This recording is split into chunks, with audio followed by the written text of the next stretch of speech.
Romanian Eagle. This video is purely for entertainment and does not infringe on copyrights or laws. The rights to the novel and image belong to the original author. We do not claim ownership. Don't like waiting and want to listen to this fanfic in full now? Subscribe to our Patreon, where you'll find the best fanfics. Chapter 251, The Spy. End.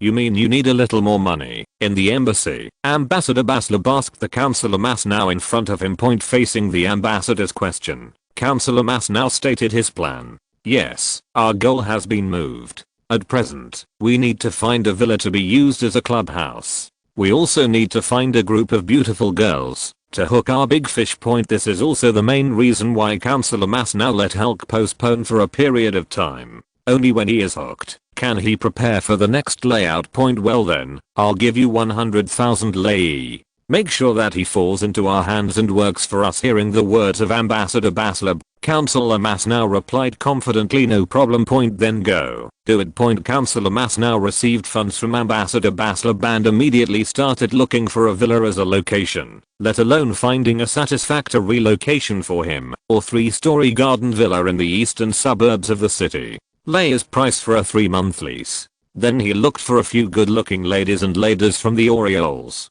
Of course, these people can't be used now, and they need to go through certain etiquette training. Point. While Counselor Masnow was preparing a sting for Andres Danton, Ambassador Baslab continued his work for Romanian tanks. Ambassador Baslab, this is the 5th time you have come to ask about this matter. Our attitude is still the same. It is impossible for Romania to teach you a new weapon such as a tank. I don't bother to say the reason, and you know it. Point. Edel watched and ran to meet his ambassador, Baslab, and refused to speak. Before he could speak, Edel felt that the ambassador of Baslab was challenging his patience, and if he was running twice, he was not going to meet him. Point. Hearing Edel's refusal, before he even opened his mouth, Ambassador Baslab wasn't angry either. He made another plan to Edel. Your Majesty, this time, I'm not going to buy physical objects and drawings of tanks from your country. Could you show me something new like Romanian tanks? Facing the request of Ambassador Baslab, Edel couldn't help thinking, is this going to be imitated by looking at the shape? However, this idea was immediately rejected, which is obviously impossible. In this era, a new type of precision weapon such as a tank cannot be known at a glance. So in the face of Ambassador Baslab's strange request, Edel couldn't judge his intention for a while, which made him feel a little embarrassed. Point. Seeing that Edel had difficulty making a decision, Ambassador Baslab went on to speak. Your Majesty, we just want to take a look, so as to provide some ideas for the country. Point. Edel didn't quite believe in Ambassador Baslab's explanation, but he still couldn't figure out the move behind it. However, in Edel's view, the current issue can be discussed later, so he spoke to Ambassador Baslab.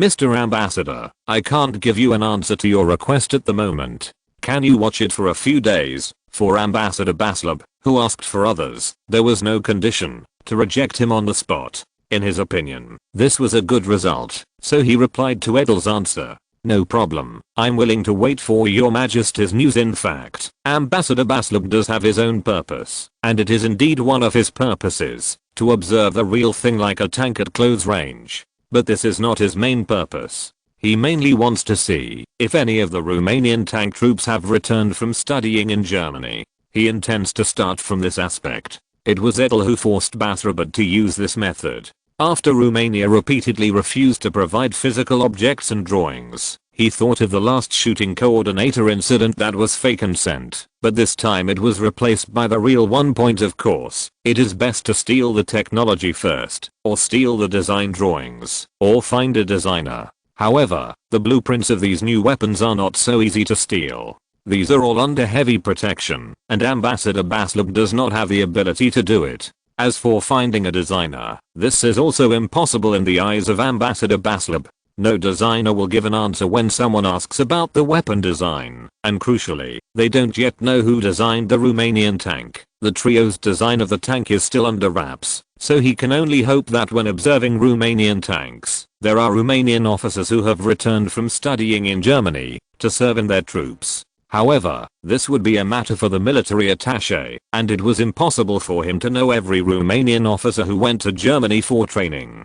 So these days, the military attaché of the embassy, Major Hubbards, is frantically taking pictures of every Romanian officer who has gone to Germany for training. This is the way Basrabat used a blind cat to kill a mouse. A few days later, news came from the Romanian royal palace that Edel agreed to Ambassador Baslub's request in order to ease the reason for rejecting Germany's request, but he could only bring one entourage forward. However, this is not to let Ambassador Baslub go alone. Edel also let the ambassadors of Britain, France, Russia, and Austria go together for the best interests. Of course, the conditions are the same, and only one entourage can be brought. This is also Edel, in order to let the powers see the strength of the Romanian army, so that the conditions for the countries, mainly the Entente, to Romania can be richer. Upon hearing the news, Ambassador Baslub asked Major Hubbards to step up and keep in mind the Romanian officer photos. So Major Hubbards was forced to use himself as a recorder soon. Ambassador Baslub took Major Hubbards on the train of the royal family and followed Edel and the ambassadors from various countries to Constanta to observe the tanks all the way to Constanta. Edel took them to the station of the armored battalion.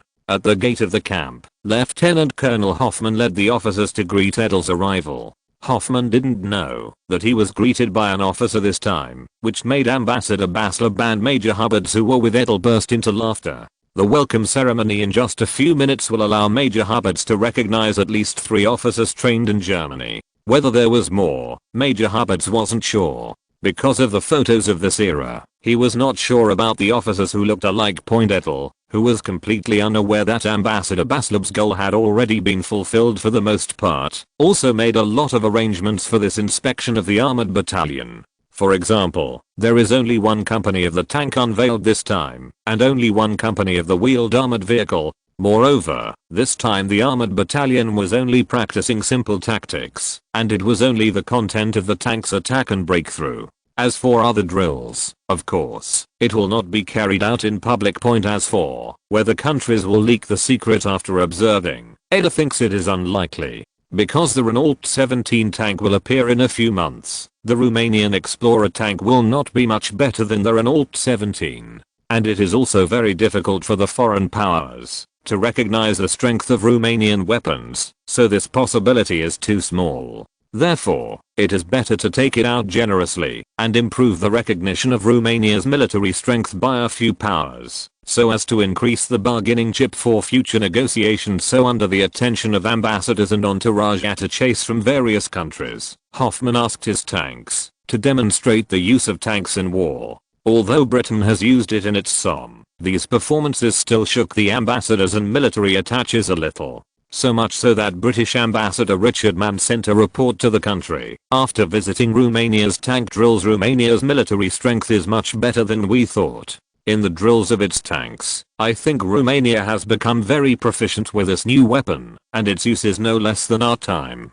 So I personally strongly suggest that this Balkan military power should join our camp, which will be of great help for us to end the war ahead of schedule. Ambassadors from other countries have a high understanding of Romania's tanks this time, especially for the tanks that are being developed by various countries. Of course, Germany is the most helpful, because Germany has also gained the most in this exercise. PS, I can't stand it. I'm going to sleep, and I will continue to write tomorrow.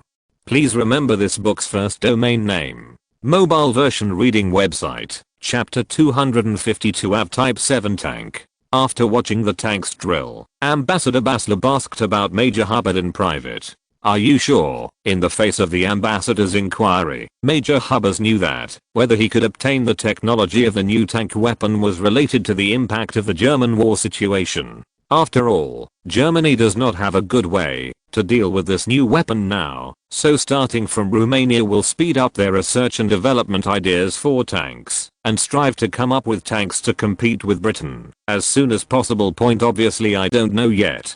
Berlin needs to send the information of these military officers. I won't know if it will work until I see the information. As for Major Hubbard's words, Ambassador Baslub was the right way, but he still wanted to urge him We need to hurry up on this matter, and the military desperately wants information on this new weapon. You can rest assured, Mr. Ambassador, I'm an officer and I'm very clear about the role of this technology in the military. As soon as Major Habets returned to the embassy, he immediately sent the names of the 4 Romanian officers serving in the tank battalion to Berlin, and asked the government to send all the information about these officers. In Germany, it is mainly that these officers are most concerned about the attitude of Germany Major Habets, which will determine the success or failure of the availability of tank information. The reply from Berlin was very fast, and the detailed information of these officers in Berlin was sent in the evening of the same day. The above all have the evaluation of the school during their study period. Major Habets was comparing the details he sent, and he wanted to select the most suitable candidates, because in this way, the success rate of acquiring the technology could be improved. In the end, an officer named Florenza was chosen by him, because in the telegram from Berlin, Florenza had shown great admiration for Germany in school, and talked in school more than once. That Romania needs learning from Germany can be really powerful. In fact, this is not the main reason why Major Habets chose him. What really made him choose is that the Florenza officer returned home after graduating in 1914. The German intelligence service also suggested through the telegram that the Florenza officer was the main breakthrough point. And don't think 2 years is enough time to change one's sense of something, including, of course, the adoration of Germany. The intelligence service's suggestion was also in line with Major Habets' views, so in the end the Florenza officer was chosen. In addition to the first target of Florenza, Major Habet also selected an officer named Garabet as a candidate. This Garabet also has the same German complex as Florenza, but there is one thing that is not dominant, that is, it has been 4 years since he returned to China, so Major Habets listed him as a candidate. Major Habets rushed to Constanta as soon as he had chosen his target, and this time he planned to do it himself. In the vicinity of the Constanta Armored Battalion station, there is a small town called Adami. There are several small bars in this small town, and more than half of them are newly opened in the past 2 years. Of course, their main target is the officers and soldiers of the nearby armored battalion. There are even 2 Orioles venues in the town, which are also prepared for the officers and soldiers of these great guys. So when officers and soldiers rest, the town is very lively, and soldiers can be seen everywhere. To relax. Major Habets has been here for 2 days, and after inquiring during this period of time, he got a piece of news that cheered him up. Major Habets was delighted by the news that Lieutenant Florenza was serving as a deputy company commander of the maintenance company in the armored battalion. If it is said that what kind of position can get the most accurate data on weapons, it must be the maintenance officer. Now Major Habets was ready for Lieutenant Florenza's arrival, for tomorrow was the armored battalion's rest day. The bar that his target likes to go to. Major Habets has already made a reservation. In the morning of the next day, the small town of Amida was lively. The officers and soldiers of the armored battalion poured into the town in large numbers, and they used their rare rest time to relax themselves. Alcohol, tobacco and sex are what they seek to relax, and of course officers and soldiers who drink too much sometimes get into fights. However, at this time, the military police specially dispatched will have a role to play. On the rest day, they will always encounter a few officers and soldiers who have drunk too much and are not clear-headed. Taking a vacation is enough to make these high drinkers regret the next day. Major Habets had been sitting at Papa Hugo's bar for almost 5 hours, but the person he wanted to wait for had not yet appeared. This made Major Habets a little anxious. If he didn't come out, he would need to come over next week.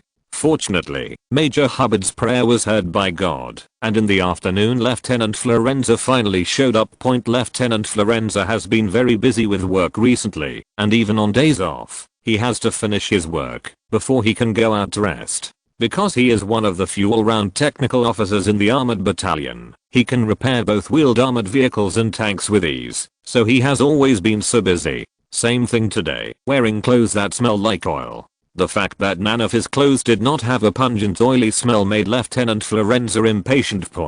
Just as Lieutenant Florenza sat down at his favorite Papa Hugo bar, a word came from behind him. Bring a Munich beer to my friend Lieutenant Florenza. He likes it best. Lieutenant Florenza thought it was his colleague, turned around and saw a stranger, so he spoke coldly. Sorry, I don't know you. The stranger didn't pay much attention to Lieutenant Florenza's tone. He still spoke enthusiastically.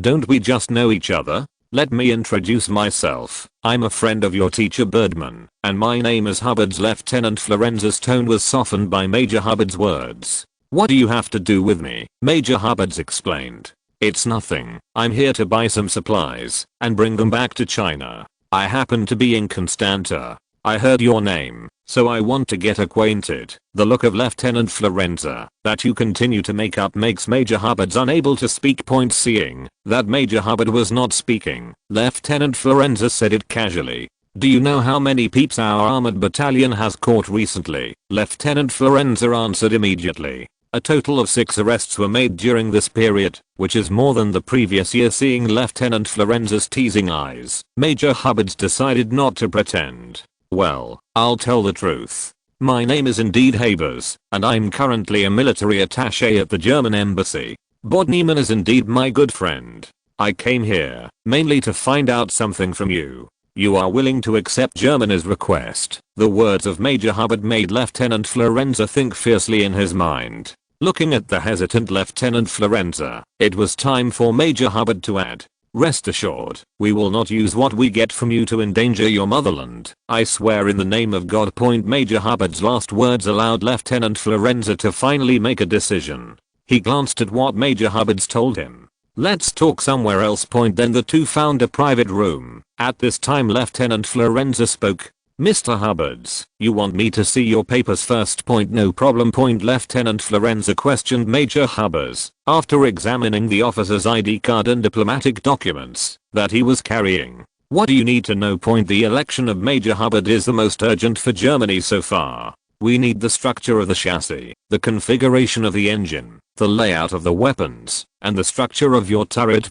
Lieutenant Florenza said after hearing Major Hubbard's words. You will need a lot. If you add some drawings, you can give you the whole car. Major Hubbards continued to play the hardship family card. Lieutenant Florenza is now being slaughtered by British tanks and the German army. We urgently need to find a way to deal with it. At present, only you can solve this problem. Are you willing to help the suffering German soldiers and civilians? Sure enough, Major Hubbards played this card very well. Lieutenant Florenza has always admired Germany. Although there has been some relief in the 2 years after returning to China, he has always been proud of Germany's military victory from the newspaper. Now hearing British tanks slaughtering German soldiers and civilians, the German officer, who is completely Romanian, can't sit still. He told Major Hubbard, "You come next week. I need to do some preparations." No problem. The German government will remember your kindness. And many more. After speaking, Major Hubbards was about to leave, but then Lieutenant Florenza stopped him. Florenza, is there anything else? Lieutenant Florenza spoke to Major Hubbards.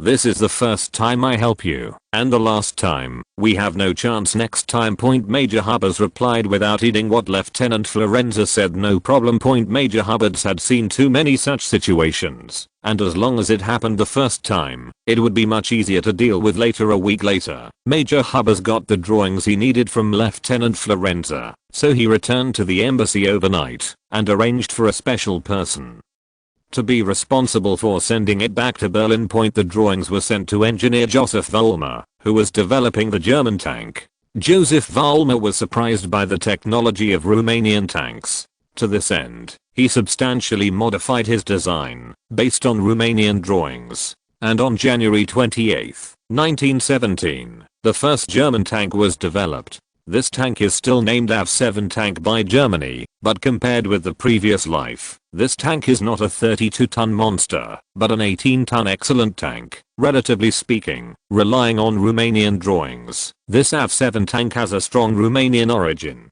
Compared with Romanian tanks, Germany is much better equipped with weapons. Germany has historically had a high interest in mounting artillery on tanks, and this time too. This AV-7 is loaded with a Russian 57 naval gun, this time just on a turret. Unlike Romania, which has only 2 machine guns, Germany has installed 4 Maxim machine guns this time, 1 in the turret, 1 in the front, and 1 in the left and right. Compared with Romania's 280 horsepower diesel engines in terms of power, Germany directly uses two Daimler inline 4-cylinder water-cooled gasoline engines and the original.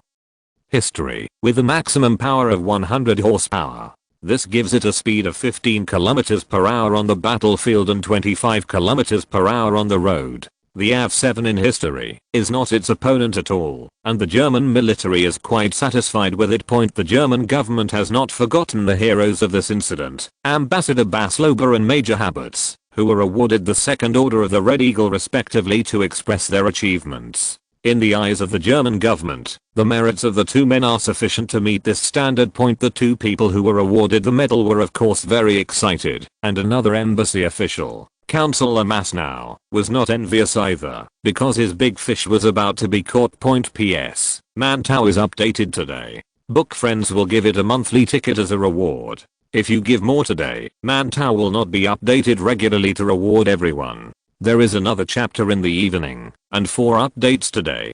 Damn, this chapter is literally 3,500 words long. Mantow needs everyone's encouragement. Order more monthly passes and rewards to beat Mantow. I can stand it.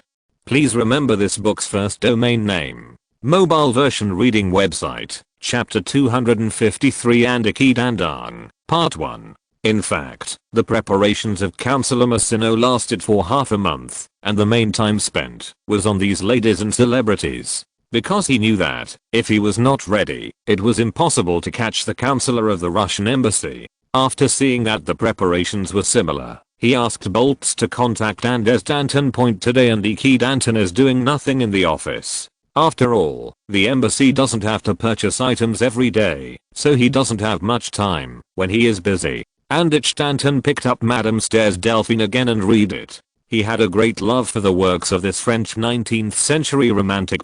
He has his own opinion on the unhappy marriage and dramatic experience of the heroine in his book. That is, he needs to save such a beautiful girl, and he needs to give them love and encouragement to break through the cage of marriage. It's just that the reality is not that the noble women who really need him to save are less related to beauty. However, this can't stop Andiki Danton from dreaming that he can save the heroine every time he sees this ding ding ding. Just when Andy Danton picked up the book and was about to review it again, the phone rang. Hello, I'm Andiki Danton. His Excellency the Councillor picked up the phone and asked. Andich Danton is me, Hulk. The voice from the phone made Andiki Danton recall for a while, and it took almost half a minute to remember who Hulk was. Sorry.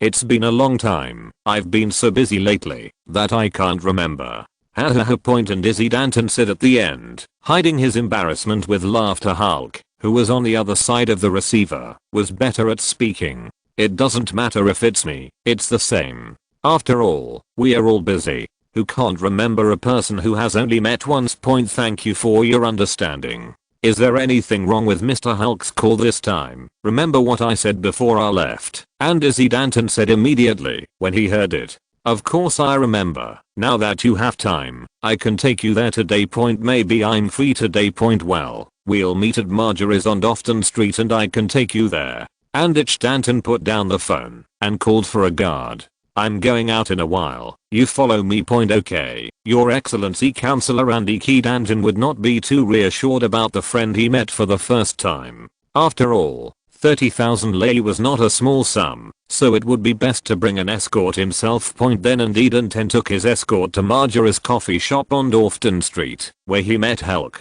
the grain merchant. How are you ready? As soon as the two met Hulk, they asked about it. I'm ready. When will we go? Hulk took a sip of coffee and spoke to Anders Danton. Now. After he finished speaking, Hulk got into his car and spoke to Andiki Danton. Are you going with me, or making your own car? I'll just make my own car. Okay, you follow me.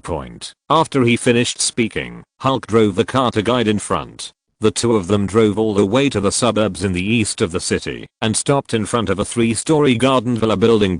After the two got out of the car, Hulk spoke to Andiki Danton. Welcome to the Roma Club. These are people with high status. The club only provides venues. Whether you can succeed depends on your own ability. After speaking to Anders Danton, Hulk patted him and spoke. Let's go and let's see what's inside. When Anders Danton entered the door under the leadership of Hulk, He saw that the villa was decorated in a classical style, and there were many famous paintings hanging on the walls. From the appreciative eyes of Andries Danton, he can be sure that these paintings are real. These paintings are of course true, of which Ambassador Baslab contributed half of them, and the rest was obtained from the rest of the embassy. In the villa, 2 and 3 of beautiful ladies were chatting, and there were several young people talking beside them. At this time, a half-old MILF with a graceful appearance appeared in front of them. Hulk, who did you bring here this time, and why have we met? Hulk pointed to Andries Danton. This is Mr. Andries Danton from the Russian embassy. He heard that you have a good environment here. He plans to come and have a look. If he can, he will come to visit often in the future. Then Hulk pointed to the half-old MILF and said to Andries Danton, this is Mrs. Tells, the head of this club. Good afternoon, ma'am. After a standard aristocratic kiss, Andries Danton said hello to Mrs. Tellis. Mrs. Tellis giggled and said to Andries Danton, what a polite gentleman. Thank you ma'am for your compliment. Let's go play. The weather is nice today. I'm going to go for a walk. I'm getting bored staying here every day. Hearing Mrs. Tellis' words, the two turned sideways, and Mrs. Tellis walked past them gracefully. After entering the hall, Hulk spoke to Andries Danton. This time, go with any girl you like. Next time you come, you must pay the membership fee. I'll go see if there are any girls I've dated before. After he finished speaking, Hulk patted Andries Danton on the shoulder and said come on. Looking at Hulk, who left alone, Andries Danton sorted out his appearance. Using what he thought was the most aristocratic image, he walked over to a charming looking stunner, and he planned to conquer this lady with his charm. Hulk walked to a remote room on the 2nd floor and looked behind him. No one pushed the door in. Councillor Masnow stayed in this room. Your Excellency Councillor, I have brought Andries Danton here. What shall we do this time? Hulk, who is not a businessman now, asked Councillor Masnow. Through a hidden window, Councillor Masnow, who watched Andries Danton try to tease his prey, told Hulk, don't worry, we have to let His Excellency Andries Danton taste more of the sweetness. Now we can't worry, the prey in front of us is still vigilant. We need to wait until he relaxes before we can kill him with one blow and let him use it for us. Hearing the words of Councillor Masnow, Hulk replied, okay sir, I will bring him here a few more times. That's not enough. Councillor Masnow retorted. Looking at the puzzled Hulk, he explained, you need to use your identity to approach him actively and then help him earn a few money to gain his trust. Finally, give him a big business and I will arrange for him in the club to meet a few people who can release the debt.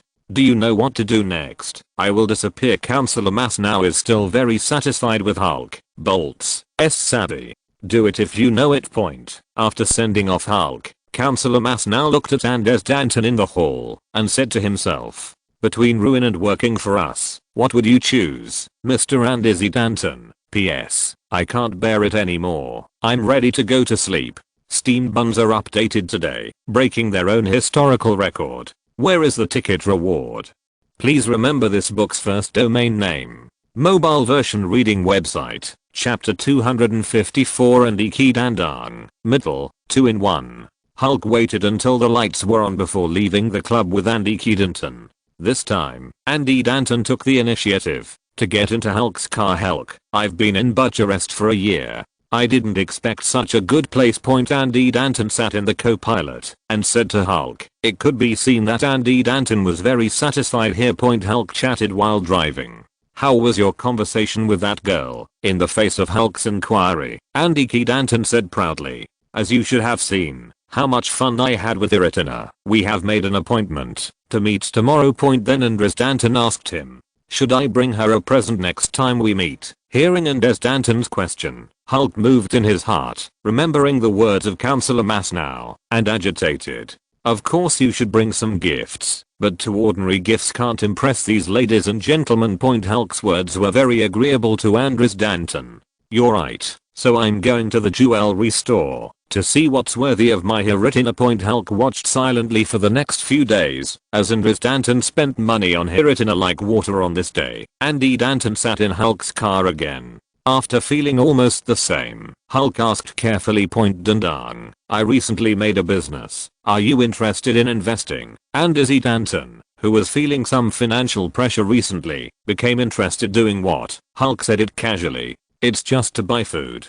I received a big order, and the funds are still a little short. How much is it? Not much. I have a funding gap of 180,000 lei, but I have already found a friend to get 150,000 lei, and now I'm still 30,000 lei. This business is very stable. It only takes half a month to turn around, and I can make profits. It's distributed according to the amount you put in. Hearing Hulk's explanation, and as Danton knew that there was indeed such a group of wrestlers in Romania, the understanding of these few days is still relatively recognized by Hulk, so he is concerned about his own income. Then how much can I get? It's not necessarily. Hulk spoke while driving. If it's good, it can get 20% minus 30%, and if it's bad, it's only 10% minus 20%. As soon as Danton heard that there was a 10% minus 30% profit, and it only took half a month, he pretended to say it easily. No problem, I'll get it to you later. Thanks, we are friends, so don't be so polite. Hulk got 30,000 lei money from Danton and returned it to him within half a month.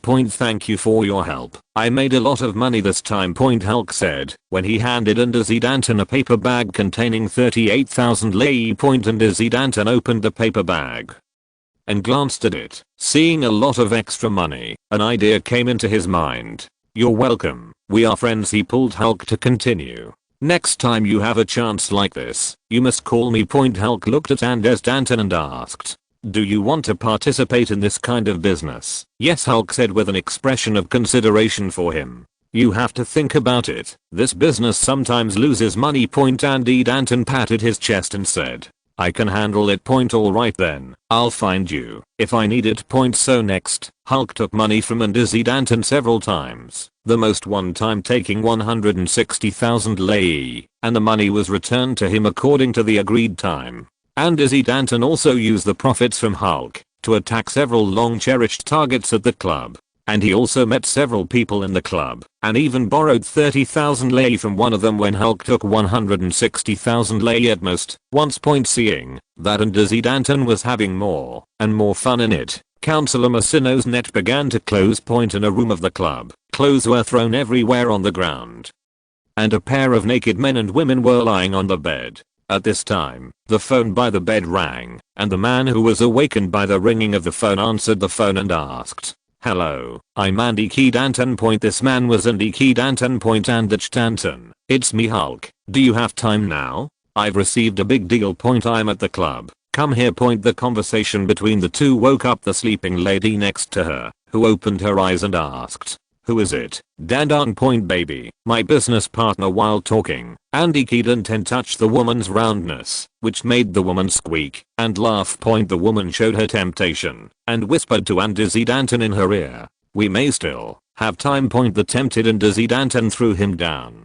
Come on baby, let's see who's better. The end result was that Danton had Hulk waiting for him in the hall. Seeing Danton coming downstairs, Hulk greeted him and said excitedly, Danton, this time we made a fortune. Danton, who was baffled by Hulk's attitude, asked inexplicably, what made you rich? We got rich this time, and I got a big business, a really big business. Hulk blushed and took the wine from the waiter and drank it, and continued talking. It's the biggest business I've ever done in my life. Danton, who was infected by Hulk's words, asked, how big? A big business of 8 million lei. Surprised by Hulk's numbers, and Danton blurted out so much. Yes. Then Hulk told Danton in detail how he received this big deal. It turned out to be the largest grain processing factory in Romania, and the royal family's Constanta food company needs to purchase 500,000 tons of wheat. And Hulk got a part because he knew a purchasing manager, and this part was 8 million lei of grain. And this time the purchase price is very high. If it is made, we will have a 25% profit. In the face of such high profits, Danton was moved. How much money is there now? 2 million lei. Danton, who was surprised by Hulk's breach, couldn't help but say so much. There's no way. I've already found a solution with all my friends. I can't miss this opportunity. For this reason, I mortgaged all the houses in my hometown. This is my only fund of more than 100,000 lei. I don't want to miss this opportunity. Hulk seemed to have made a major decision. He said to Andizzy Danton, if you can come up with 2 million lei in 3 days, I can give you this 40% of secondary profits. The profit of nearly 1 million lei finally made Andizzy Danton unable to sit still. After repeated thinking, he finally decided, well then, wait for me for 3 days. No problem. During these 3 days, Andizzy Danton launched all his relations, including his relatives and friends in St. Petersburg, and finally borrowed 1.22 million lei. Facing the gap of 800,000 lei, Andizzy Danton frowned for a while. It's not that Andizzy Danton can only borrow so much, but the time he needs is too urgent. Many of his relatives and friends can only give him the money they have spare. Not a problem. In fact, Councillor Mass now set the time and amount only after investigation, but Andizzy Danton, who was blinded by money, never saw this clearly. After seeing that he had no other way, Andizzy Danton wanted to go to the club to try. Could he think of other ways? In the club he saw his favorite stunner, Hiritina, who was his favorite among the women he played in the club.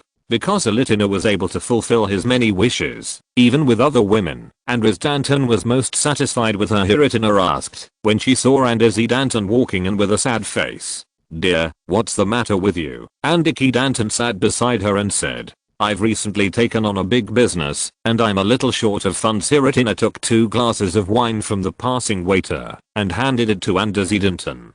Didn't you go to Yorgu and the others for help? The Yorgu in her mouth was the person who had borrowed 30,000 lei from Andizzy Danton before, and this person usually likes to come to the club to play. I asked. They thought that the amount I received was too large and the collateral was too little, and they were unwilling to lend it to me. Hearing Andizzy Danton's words, Hiritina couldn't help asking, how much do you need to borrow? 800,000 lei. So much. Hiritina was also very surprised when faced with the numbers that Andizzy Danton said. Andizzy Danton recounted what Hulk told him to Hiritina. After listening to Andizzy Danton's narration, Hiritina spoke. I know about this. Several people in the club are talking about the purchase of food by Constanta Foods. I didn't expect Hulk to take on such a big business, so now I'm worrying about funding. I don't usually save much money, so I can probably give you 60,000 lei. But I know someone can help you. Hiritina's sentence made Andizzy Danton feel that the goddess of luck was smiling at him. Who can help me? This man named Mugul is very powerful in Bucharest, but many of him are not serious businesses, so you need to be careful when borrowing money from him. Many people will not lend him money unless they have to because he has higher interest rates. And if it is not good enough, it is more difficult to be ruined than to die. For Hiritina's warning, Andizzy Danton didn't take it to heart, and now he was full of thoughts that he could finally fill the gap. Then where should I go to find him? Facing Andizzy Danton's anxious appearance, Hiritina said, he's not at the club. For someone like him who runs an underground kingdom, how could our club accept him? Then where is he? His home is near the club. If you are lucky you can find him. Andizzy Danton pulled Hiritina up and said, then what are you waiting for? We'll go find him now. The two walked out of the club, got into the vehicle, and began to look for the Mugul. This is here. Hiritina, who was sitting in the co-pilot, pointed to a villa with an angel statue with her light white fingers, and said to Andizzy Danton. The two drove the car to the door, when a strong man walked over to Wang Sheng and asked angrily, this is Mr. Mugul's residence. What's the matter with you? We have a business, we would like to talk to Mr. Mugul. The two got off the car and were taken into the villa. Andizzy Danton observed all the way and found that the villa was full of holy angel statues, and most of the oil paintings hanging in the villa were angels. Hiritina whispered to him. Mugul was called the Dark Angel because he liked angels. Please come in. A leading servant took the two to a room that was clearly an office, and in the office sat a bold, gentle, middle-aged man. Hiritina whispered to Andizzy Danton.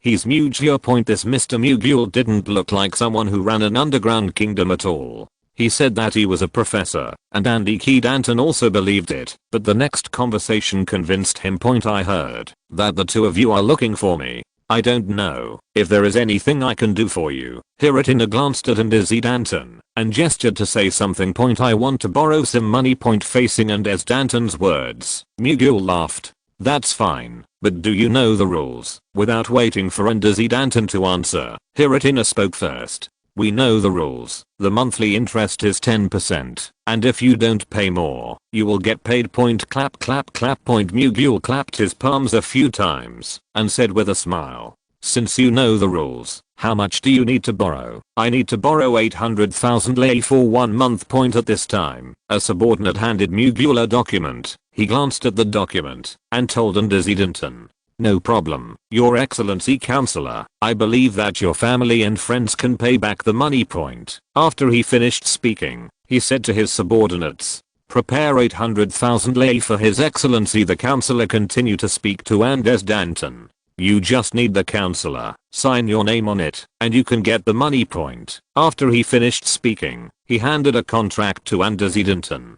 After taking over the document, Antecedenten looked at it carefully. It mainly contained the loan content and the repayment period, and it said that his home in Petersburg was used as a mortgage. For this magical Miguel, Antecedenten couldn't help but glanced at him, and when he saw Antecedenten looking at him, Miguel nodded to him. Alright. I can't take care of so many. Antecedenten swiping to sign his name on the contract.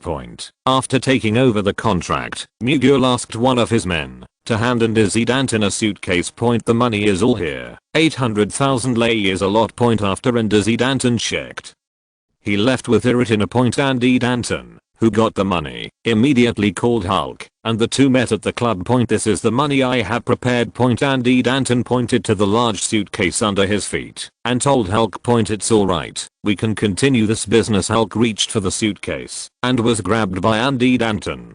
I saw him speaking to Hulk in a deep voice. It's all I'm worth, and I can't screw it up. It's not the first time we've done this business, so don't worry. And I've invested my entire fortune myself. After finishing speaking, Hulk picked up the suitcase containing all the hopes of Antecedenten and left, not forgetting to mention it before leaving.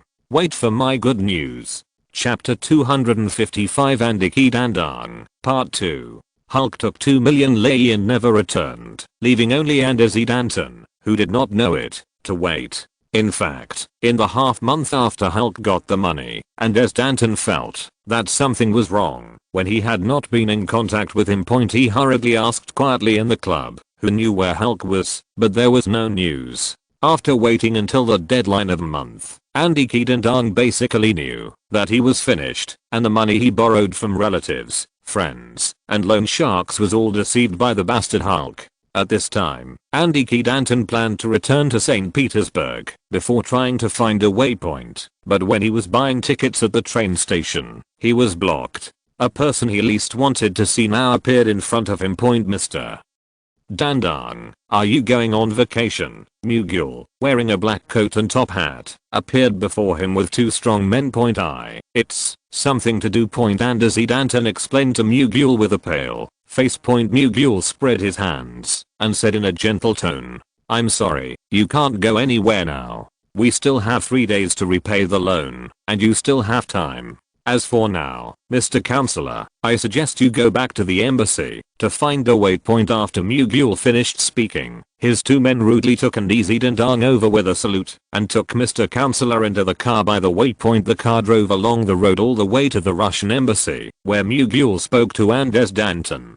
Our contract has stipulations. If I don't pay by then, I will act according to the stipulations. So, Mr. Counselor, if you don't want your wife and children to live on the streets, you'd better pay me back. After the car drove to the Russian embassy and dropped Antecedenten off, Miguel told him, in addition, I'll give you a reminder. I'm generally very kind to those who don't have money, and I'll leave a part of it as a treasure. If you're interested, I can take you to the basement of the villa next time we meet. Seeing Miguel staring at his crotch, Antecedenten felt a chill in his heart, and the whole person began to shake. Miguel completely ignored his reaction and waved to him before leaving. I hope the next time we meet will be more pleasant. Antecedenten's plan to escape back to St. Petersburg failed, and he had no choice but to repay the loan in 3 days.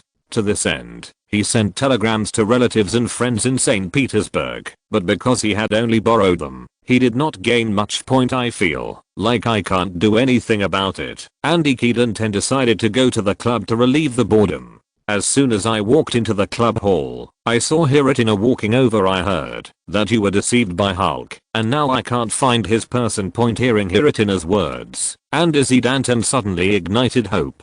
Do you know where he is? I don't know about this either. I wasn't familiar with him before. Hiratina's words made and Izzy Danton emotionally depressed again, but her next sentence made and Izzy Danton full of interest again. I told my friend about you. Someone is very interested in you and is going to talk to you. If possible, he is willing to help you pay back the money. And Izzy Danton, who was already insane tormented by debt, asked as if he had caught the last straw.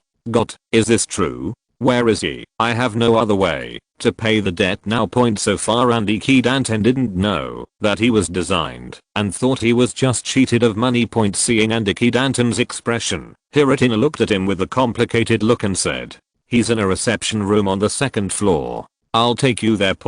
After he finished speaking, he led Anders Danton to the second floor. While walking to the door of a room, Hiratina spoke to Anders Danton. "He's in there. Go in by yourself, and I won't disturb you."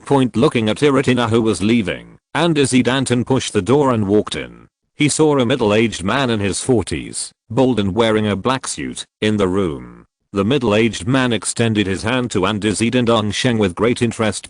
"Let's get to know you, Mr. Anders Danton." Andy Danton reached out and shook the middle-aged man and asked, "I heard that you can help me settle the debt." "Yes. Let me introduce myself first. My name is Masno." The mastermind of this incident saw that Anders Danton still had no other reaction. Councillor Masino gave Anders Danton a failing grade in his heart. As for a diplomat, he did not know the main officials of the various embassies. He seems to be a failing performance, let alone such a trick can get him arrested. But now Anders Danton's failing performance has also cost him a lot of time. I'm a councillor just like you, but the embassy is different. I'm the councillor of the German embassy. Anders Danton, who only reacted at this time, hurriedly shouted, "What can you do with me? You don't want to know Russian intelligence from me." Seeing Anders Danton's fierce reaction, Councillor Masnow even thought it was a panic. He said slowly, "His Excellency Andy Danton, you don't want the whole club to know that you are meeting with the German embassy councillor." The words of Councillor Masnow let Anders Danton settle down.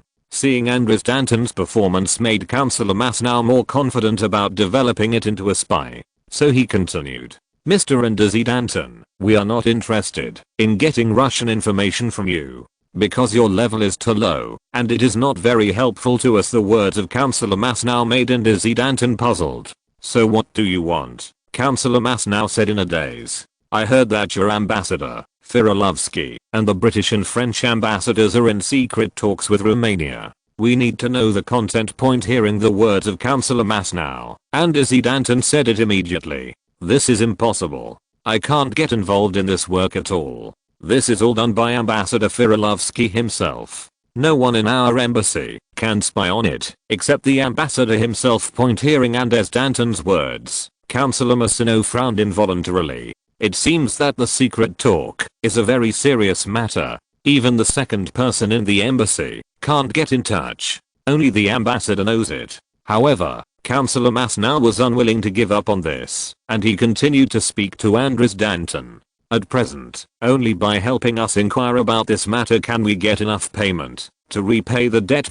Councillor Masnow made Anders Danton also hesitate, and finally thought of the words that made him terrified by Mugil. He said, "I can only try this, but I can't guarantee it will work." Anders Danton's answer brought a smile to the face of Councillor Masnow. "We'll be waiting for your good news." Seeing Masnow's expression, Andy Danton felt that just solving the debt was not enough for him. So he decided to take a little more. "I can help, but I still need 300,000 lei in cash." Hearing Andy Danton's lion's words, Masnow slowly turned his face. "Are you kidding?" Andy Danton said with a blushing face. "No, I'm not joking. I wouldn't do it without 300,000 lei in cash." After speaking, he mustered up the courage to look at Councillor Masnow. In the end, it was Councillor Masnow who was defeated, because he had absolutely no idea whether Andy Danton really wanted money or not, and he couldn't afford to gamble. "Okay, I can give you 300,000 lei in cash immediately." but we must get the information we want. I can only do my best, unless you can kill Ambassador Firilovsky and let me take over looking at getting 300,000 lei in cash. It was like Anders Danton who had won the battle and left. Councillor Mass now felt that the club could be kept completely, and the funds should be donated by His Excellency Anders Danton, who had just left. Chapter 256 Jackal Tank. Not long after Edel led the ambassadors to visit Romanian tanks, the new tank developed by the trio had been developed. This time Edel finally did not miss the debut of the new tank, because he was inspecting work in Constanta at the time. It is said that it is inspection work, but in fact there are some private matters, because he arranged 2 personal maids here. Our Romanian king is very concerned about the exhibition in Constanta, and will come to inspect it from time to time. In fact, Queen Sophie Mary also has some doubts about this, but she can't control this aspect. There are too many situations in Europe now, and she has known a lot about it since she was a child, so she doesn't ask about it. So this time Edel caught up to see the advent of the new tank, thanks to the credit of the 2 former maids. For this reason, he punished the 2 maids a lot last night, but Edel felt a little weak in his legs when he went out today. Your Majesty, are you feeling unwell today? A guard looked at Edel's reaction and asked in a low voice. It's okay, let's go to Volkswagen. Edel, who was almost seen by the guards, told him about it. At the door of Volkswagen, Edel saw the Volkswagen executives who greeted him. Edel walked into the door of Volkswagen and spoke to his executives. Minoba stay, and the rest go to work.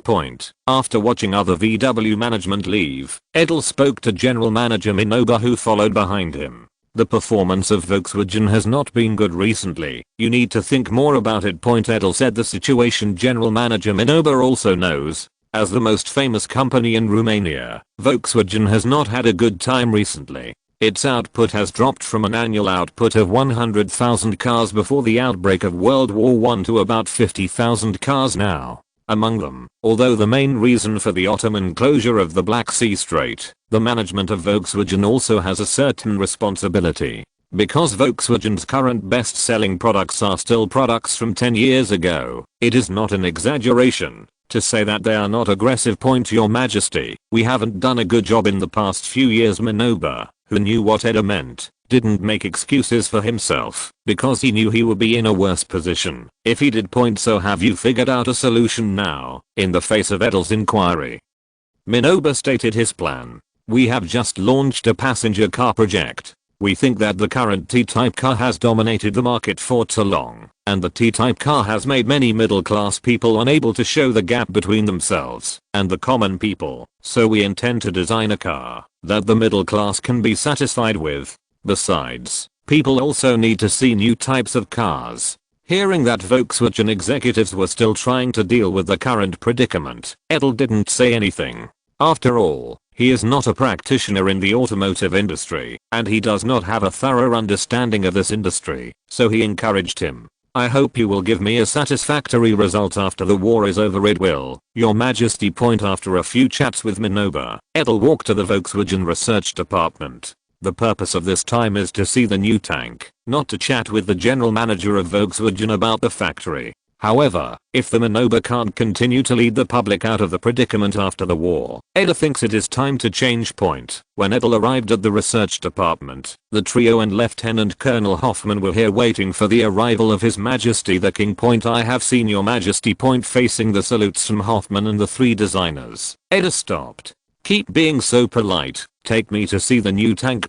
Your Majesty, please. After the group walked to a workshop in the research department, Hulk stood up and pointed to a tall vehicle covered by canvas and told Edel, Your Majesty, this is a new tank we developed according to the requirements of the military. We call it the Jackal. When Hulk introduced Edel, the canvas was uncovered by several staff members, and Edel saw a completely different tank from the previous Explorer. Edel seems that this tank is different from the Explorer in many ways. Its body is much taller than the Explorer, and the turret is much shorter, which is more in line with his understanding of World War II tanks. But the tall body and the small turret looks kind of funny. There are also 2 sturdy exhaust pipes at the rear, but the specific situation needs to be explained by Hulk, one of the designers. Of course, Edel won't wait for a long time. When the canvas was opened, Hulk told Edel about the data of this tank. "Your Majesty, this Jackal tank, we developed it according to the military's requirements for a new tank.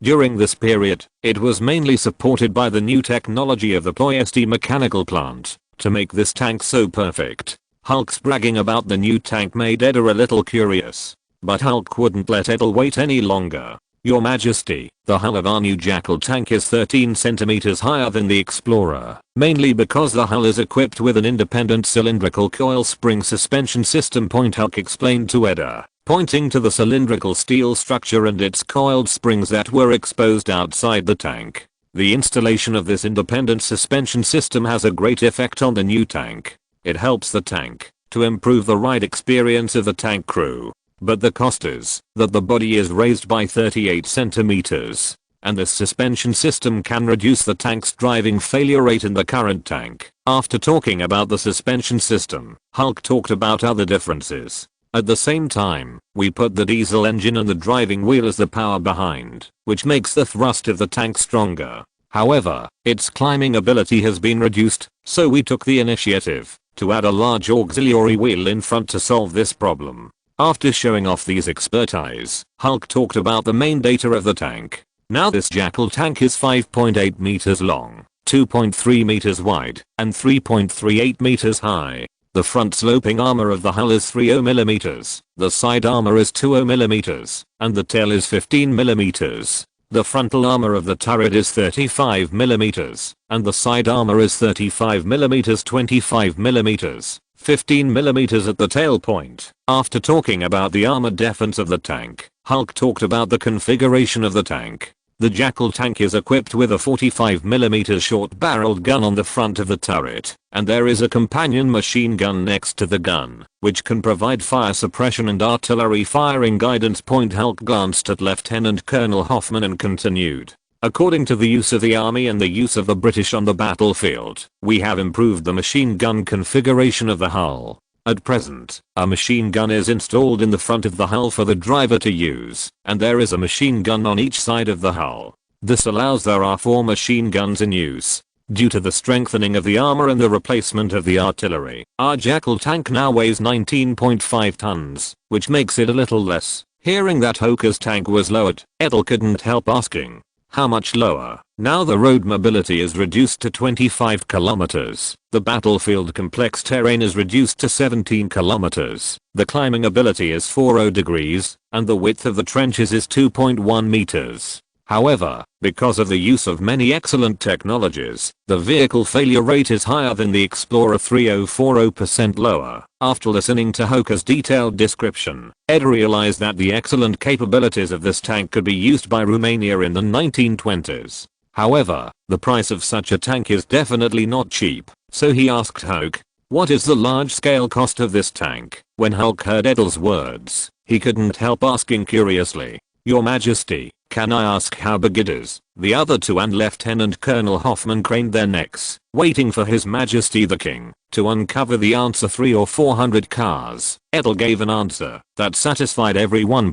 Hearing Edel's words, Hoker made a rough estimate. "Your Majesty, if this is the case, then the cost of each car is 148,000 lei. So expensive. Edel was taken aback by the price that Hoker exposed, and even the rich and powerful Edel couldn't help but jump. It's not that the military can't afford to purchase it, but that the cost of tank training is not cheaper than the purchase.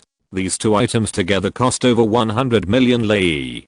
How much is the total funding of the Romanian military now?" "Your Majesty, we haven't counted the profits of Volkswagen at this price point." In the face of Edel's reaction, Hulk couldn't explain it. It was all worth every penny. Tanks that are ahead of this era, of course, have a price that is ahead of this era. In the face of such a high-priced tank, Edel retreated inwardly, even though its performance was so superior. "Well, I'll ask the royal family to purchase 100 tanks. No, I'll purchase 12 Jackal tanks at this price point." It was rare for Edel to be shameless, completely ignoring the collapsed trio. Lieutenant Colonel Hoffman next to him was full of joy, because he knew that this training armored unit would still be him. Edel also had his own considerations for the royal family to purchase.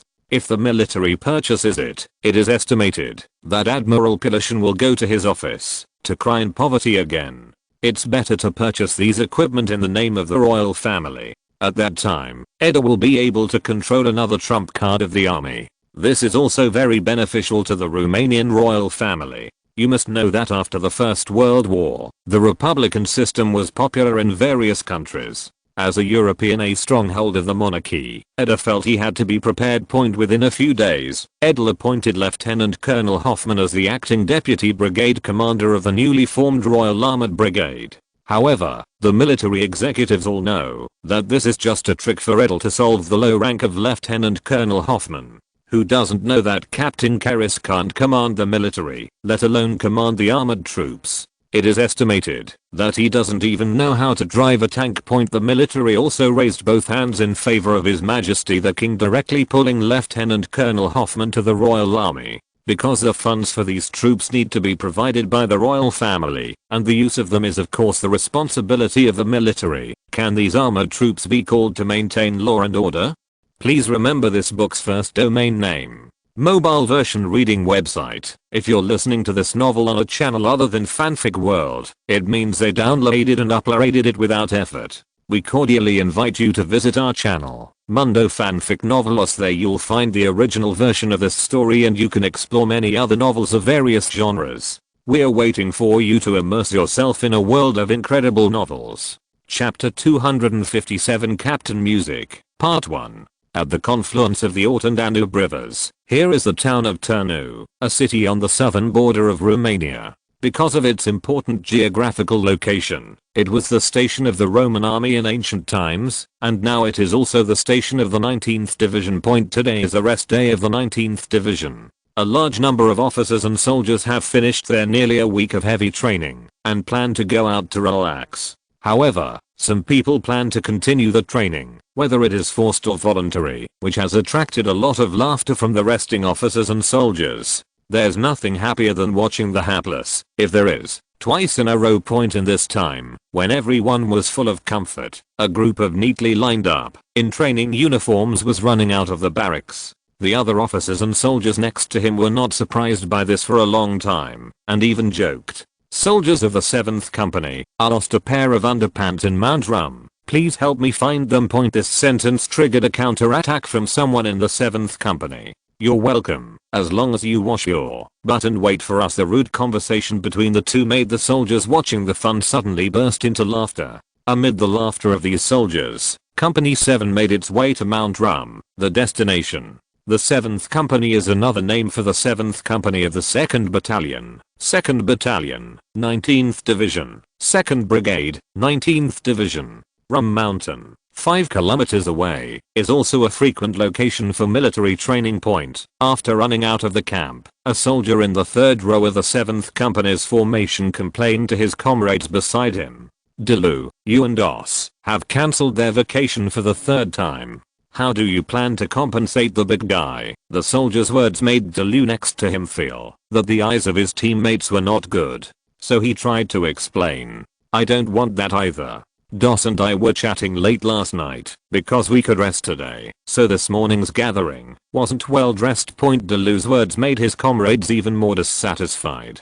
You know that Lieutenant Mizik pays the most attention to the morning assembly. This is the first time you and Dos have destroyed the company's rest. The housekeeping is not up to standard, the maintenance of firearms is not standardized, and there are always problems with tactical actions. The more and more the comrades in arms talked, the more excited they became. Since you two came to 7th Company, we haven't had a normal vacation. Aren't you two ashamed? The excited words of the comrade in arms attracted the sergeant on duty. Do you two have a lot to talk about, or should I call you out alone and continue talking? Enough. Seeing the stern gaze of the sergeant on duty, the two of them dared to speak, and they both continued to run along the queue without saying a word. A group of people ran to Mount Rum and ran back to the camp. Everyone was out of breath, and their company commander, Lieutenant Mizik, was waiting for them at the camp point. After graduating from the military academy to the 7th consecutive company commander, Mizik has changed a lot, and he found that many of the knowledge in books was useless after he entered the army.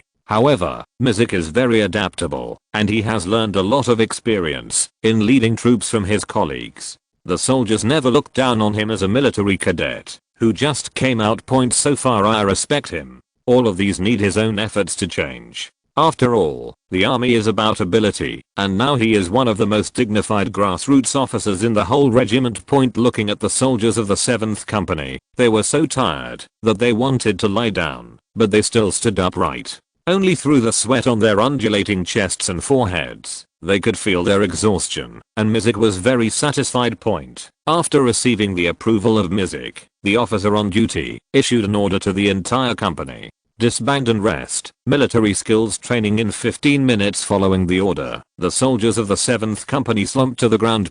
At this time, the regiment's messenger ran over, walked to Mizik, gave a military salute, and reported it. Lieutenant Mizik, the regimental commander asked you to go to the headquarters, Mizik said, after returning the salute. Okay, I know. Facing the expectation of the soldiers of the 7th Company, he instructed the officer on duty. I'm going to the headquarters, you take them to continue training. If I don't come back at noon, you can give them half a day off. Good company commander. Mizik walked to the regimental headquarters amid the cheers of the soldiers of the 7th Company. He not only knew the severity, but also knew when it was time to let the soldiers rest. At the 1st Regiment headquarters, Captain Delson is handling the work at hand. Because they are a new unit, the workload is much larger than that of the old unit, so when the soldiers and lower level officers are resting, he is still busy with the work in the regiment. Report. Come in. Lieutenant Mizik walked into the office of Captain Delson and saluted and reported loudly. Lieutenant Mizik is here to report. Captain Delson stood up and returned the salute and said to Lieutenant Mizik, sit down. Lieutenant. Mizik sat in a standard sitting position in front of Captain Delson. Captain Delson was very satisfied with Mizik's performance, and he asked, do you know what I have to do with you, Your Excellency? The report. I don't know. Captain Delson looked at Mizik and said, you are the most suitable officer I have ever seen. Mizik stood up and spoke to Captain Delson. Thank you for your compliment. I think I still need to learn. Okay, sit down. After seeing Mizik sitting down, Captain Delson continued to speak. I know very well how the 7th Company you're bringing now is very clear. Before you came, the 7th Company gave me a lot of headaches. Captain Delson took out 2 welly crossings from the drawer and continued to speak to Mizik. In recognition of your outstanding achievements in the army, I applied to the division headquarters for an application for promotion of your rank. After he finished speaking, he gestured to Mizik with 2 welly crossings. That's the division's reply. Congratulations, Captain Mizik. Looking at the 2 welly crossings in the hands of Captain Delson, Mizik said it was a lie, that he was not excited, but his experience over the years made him suppress this emotion. After he saluted the head of Delson, he said, thank you, Your Excellency, for your interest in me. Captain Delson personally gave him the Captain's Star and talked about it. This is what you deserve. I hope you will make persistent efforts and ask the General Staff to issue you a promotion order next time. After Captain Delson promoted Mizik to the rank, he continued to speak to him. Our 1st Regiment is the strongest regiment of the 19th Division, and I think the 7th Company is the strongest company of our 1st Regiment. Here I have a task that needs your 7th Company to complete. Mizik stood up and spoke. Captain, you are right. Our 7th Company is the strongest in the whole regiment. Please give us a mission. An armored platoon of 4 tanks will arrive in our 19th Division tomorrow. The main purpose of their visit is to familiarize us with this tank and to allow our division to receive infantry and tank coordination training. The division commander assigned this task to our regiment, which it is to recognize the strength of our regiment. Now I gave you the first opportunity to accept this kind of training mission, and I also recognize the status of the 7th Company in the regiment. Do you understand? 4 tanks. Mizik certainly knows. Whether it is the British Mark I tank or the domestic Explorer tank, he has seen the pictures and the information issued by the division. Can cooperate with infantry and tanks, which makes him puzzled. But at this time he couldn't retreat, so Mizik answered loudly. Understood, Captain. I'll let 7th Company perform as it should. After Mizik left the regiment, he couldn't care about the joy of his promotion. Started looking around for information on tank and infantry cooperation. He didn't want to make a fool of himself during training tomorrow. Please remember this book's first domain name. Mobile version reading website, Chapter 258 Captain Music, Part 2. Time passed slowly as Captain Music searched for information, and the next morning came quickly. The officers and soldiers of the 7th Company in the camp stared wide-eyed, waiting for the appearance of the tank point, because the company commander, Captain Music, announced to them yesterday evening that the 7th Company will become the first company in the division to receive training with tanks. This made the officers and soldiers of the 7th Company very proud, and they also had various expectations for the new weapon of the tank point. Is that the one? There was a rumbling sound of mechanical movement from outside the camp, and a sharp-eyed soldier couldn't help asking loudly. His words made other officers and soldiers stretch their necks to look at the entrance of the barracks, and some people even jumped up point seeing his soldiers' commotion. Music blew the whistle in his hand. Point hey, the whistle in Music's hand made a sharp whistle, which awakened the curious soldier. Looking at Captain Music with a dark face, they remembered that they were still lining up, so the chaotic scene was brought under control. Point. When the 7th Company was quiet, the rumbling sound became louder, and when the 4 tanks entered the barracks, everyone heard it. Point. After the tank was parked, a lieutenant officer in a fur hat jumped from it. At this time, Captain Delson walked over with someone, negotiated a few words with the lieutenant officer, and then waved to Misk for him to go over. Misk, who was mentally prepared, ran over. Commander Delson pointed to the lieutenant officer wearing a leather cap. Captain Music, this is Lieutenant Dolph of the armored platoon. You're going to coordinate with his tank training infantry next. Point. After speaking, Captain Delson left with the people, leaving only Misk and the Dolph lieutenant. Point. Misk was also polite, stepped forward and shook the hand of the tank unit lieutenant, and said with a smile, "You Lieutenant Dolph, we'll ask the commander of your tank platoon when we are connected." Point. In the face of Misk's friendly attitude, Lieutenant Dolph also spoke politely. "That's all we should do." Point. After a brief conversation, the two began to prepare for the drill with step tank cooperation. The drill was unfamiliar to Music, but it was much more familiar to Lieutenant Dolph's tank platoon. When Lieutenant Colonel Hoffman was the battalion commander, they had specialized training, because now the performance of the tank can only do this kind of work. Point. It is said that starting tank collaborative training feels very deep, but in fact it is very simple now. Point. That is, before entering the enemy's position 200 meters, the infantry hides behind the tanks and follows the march. After entering 200 meters, the infantry charged, and the tank attacked the emerging firepower in front of the position, allowing the infantry to enter the enemy position more easily. Point. This is also the judgment made by the Romanian military in combination with the British use of tanks on the battlefield and the results of the armored battalion exercise. This is also a very wise decision. As for the kind of concentrated tank breakthroughs in World War II, don't even think about it. If you really want to do this, it is estimated that all the tanks will be damaged on the road before they reach the destination, and the current road cannot support the use of large-scale mechanized armored troops. So we saw that in the afternoon training of the tanks, the soldiers of the 7th Company were behind the 4 Explorer tanks, simulating the attack scene. Point. Probably because of the fear of new things like tanks. The soldiers of the 7th Company maintained a distance of 4 or 5 meters from the tanks during the exercise. This greatly dissatisfied Lieutenant Dolph, who was commanding next to him. "Stay close so the tanks can protect you from being hit.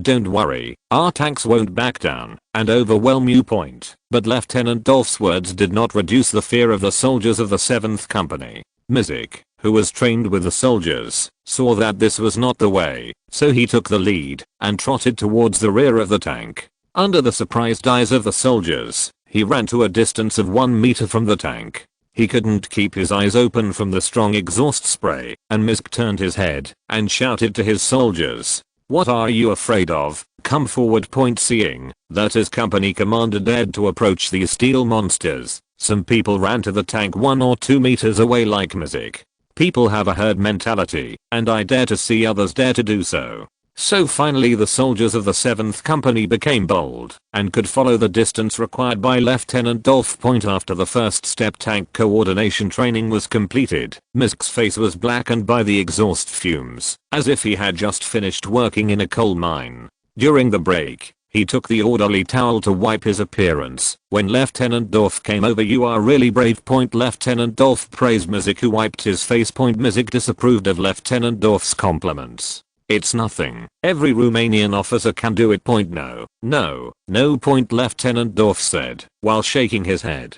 "You're the bravest officer I've ever seen in a tank drill. Many officers didn't do well in the first and our tank training. It is estimated that it is not suitable for the new weapon of the tank." Mizik gave his own explanation for Lieutenant Dorf's compliment. Facing Mizik's explanation, Lieutenant Dorf nodded in agreement. This should be. After a few chats with Mizik, Lieutenant Dorf was about to leave, but before leaving he pointed to Mizik's face and said, "Mr. Captain, next time I don't recommend you get too close to the tank. 1 meter is too close."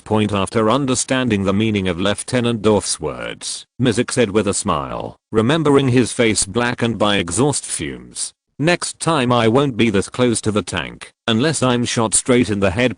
During an afternoon of training, the 7th Company had been training in formation with Lieutenant Dorf's tank platoon.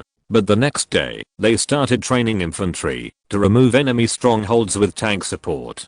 During the 3-day training program, the 7th Company was training and fighting in coordination with tanks. In fact, in the 19th Division, only the 1st Regiment, where Mizik was in, was trained for tank coordinated operations. This also has a lot to do with the scarcity of tanks and the cost of training.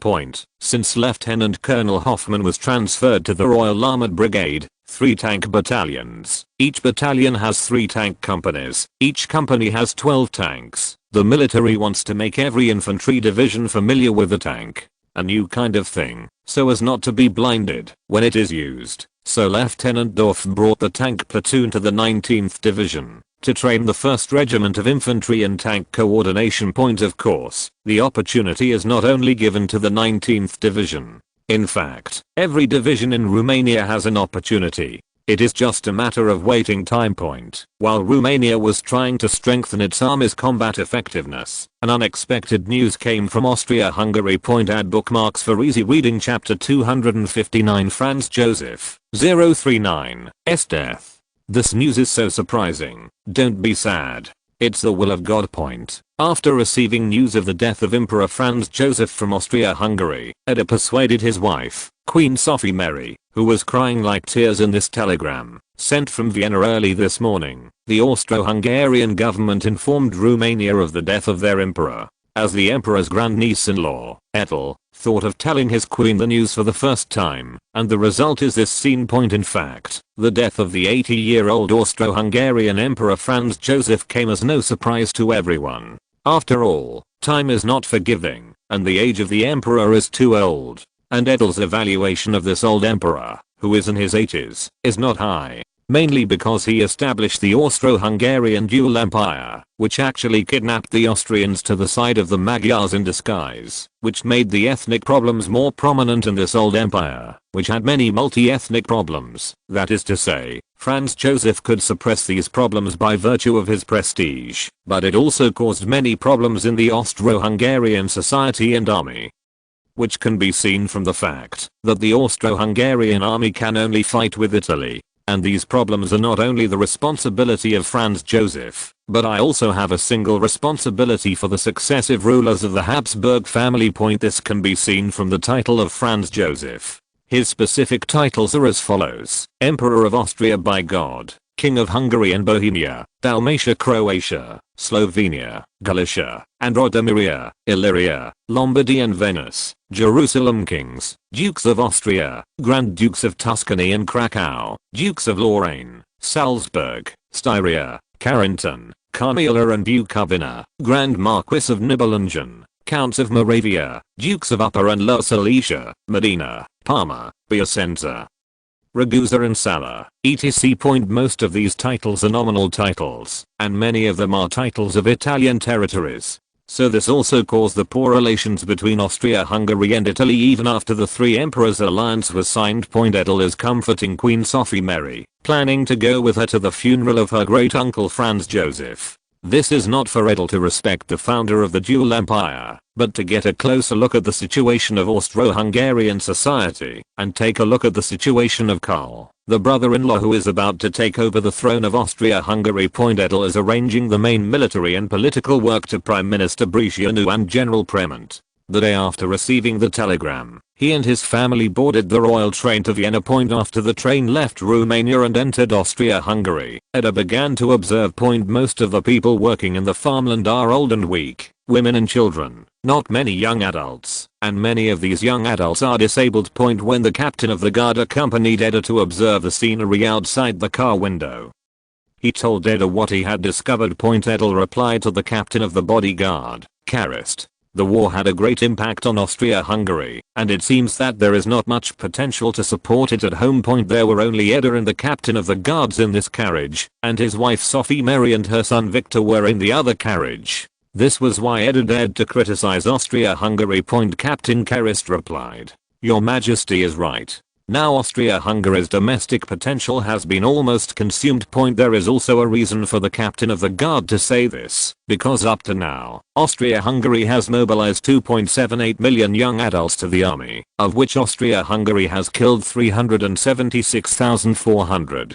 injured 1,341,600, and lost and captured 1.1265 million. However, the troops mobilized by Austria-Hungary were severely damaged in this war. Now Austria-Hungary has expanded the scope of mobilization to 17 years old downwards and 40 years old upwards. Don't think that with a population of about 50 million in Austria-Hungary, it will be easy to mobilize such a small army. Because Austria-Hungary is no better than Germany, as a multi-ethnic country, and a country with less than half of the two main ethnic groups combined. Its military mobilization is also notorious among several powers.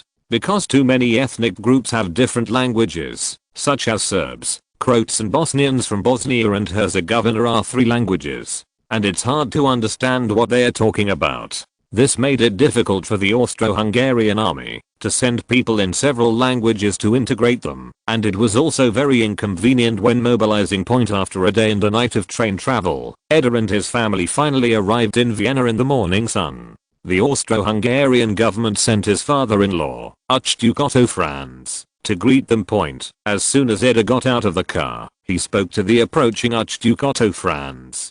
"Father-in-law, I didn't expect you to come to greet us. Congratulations to Karol this time.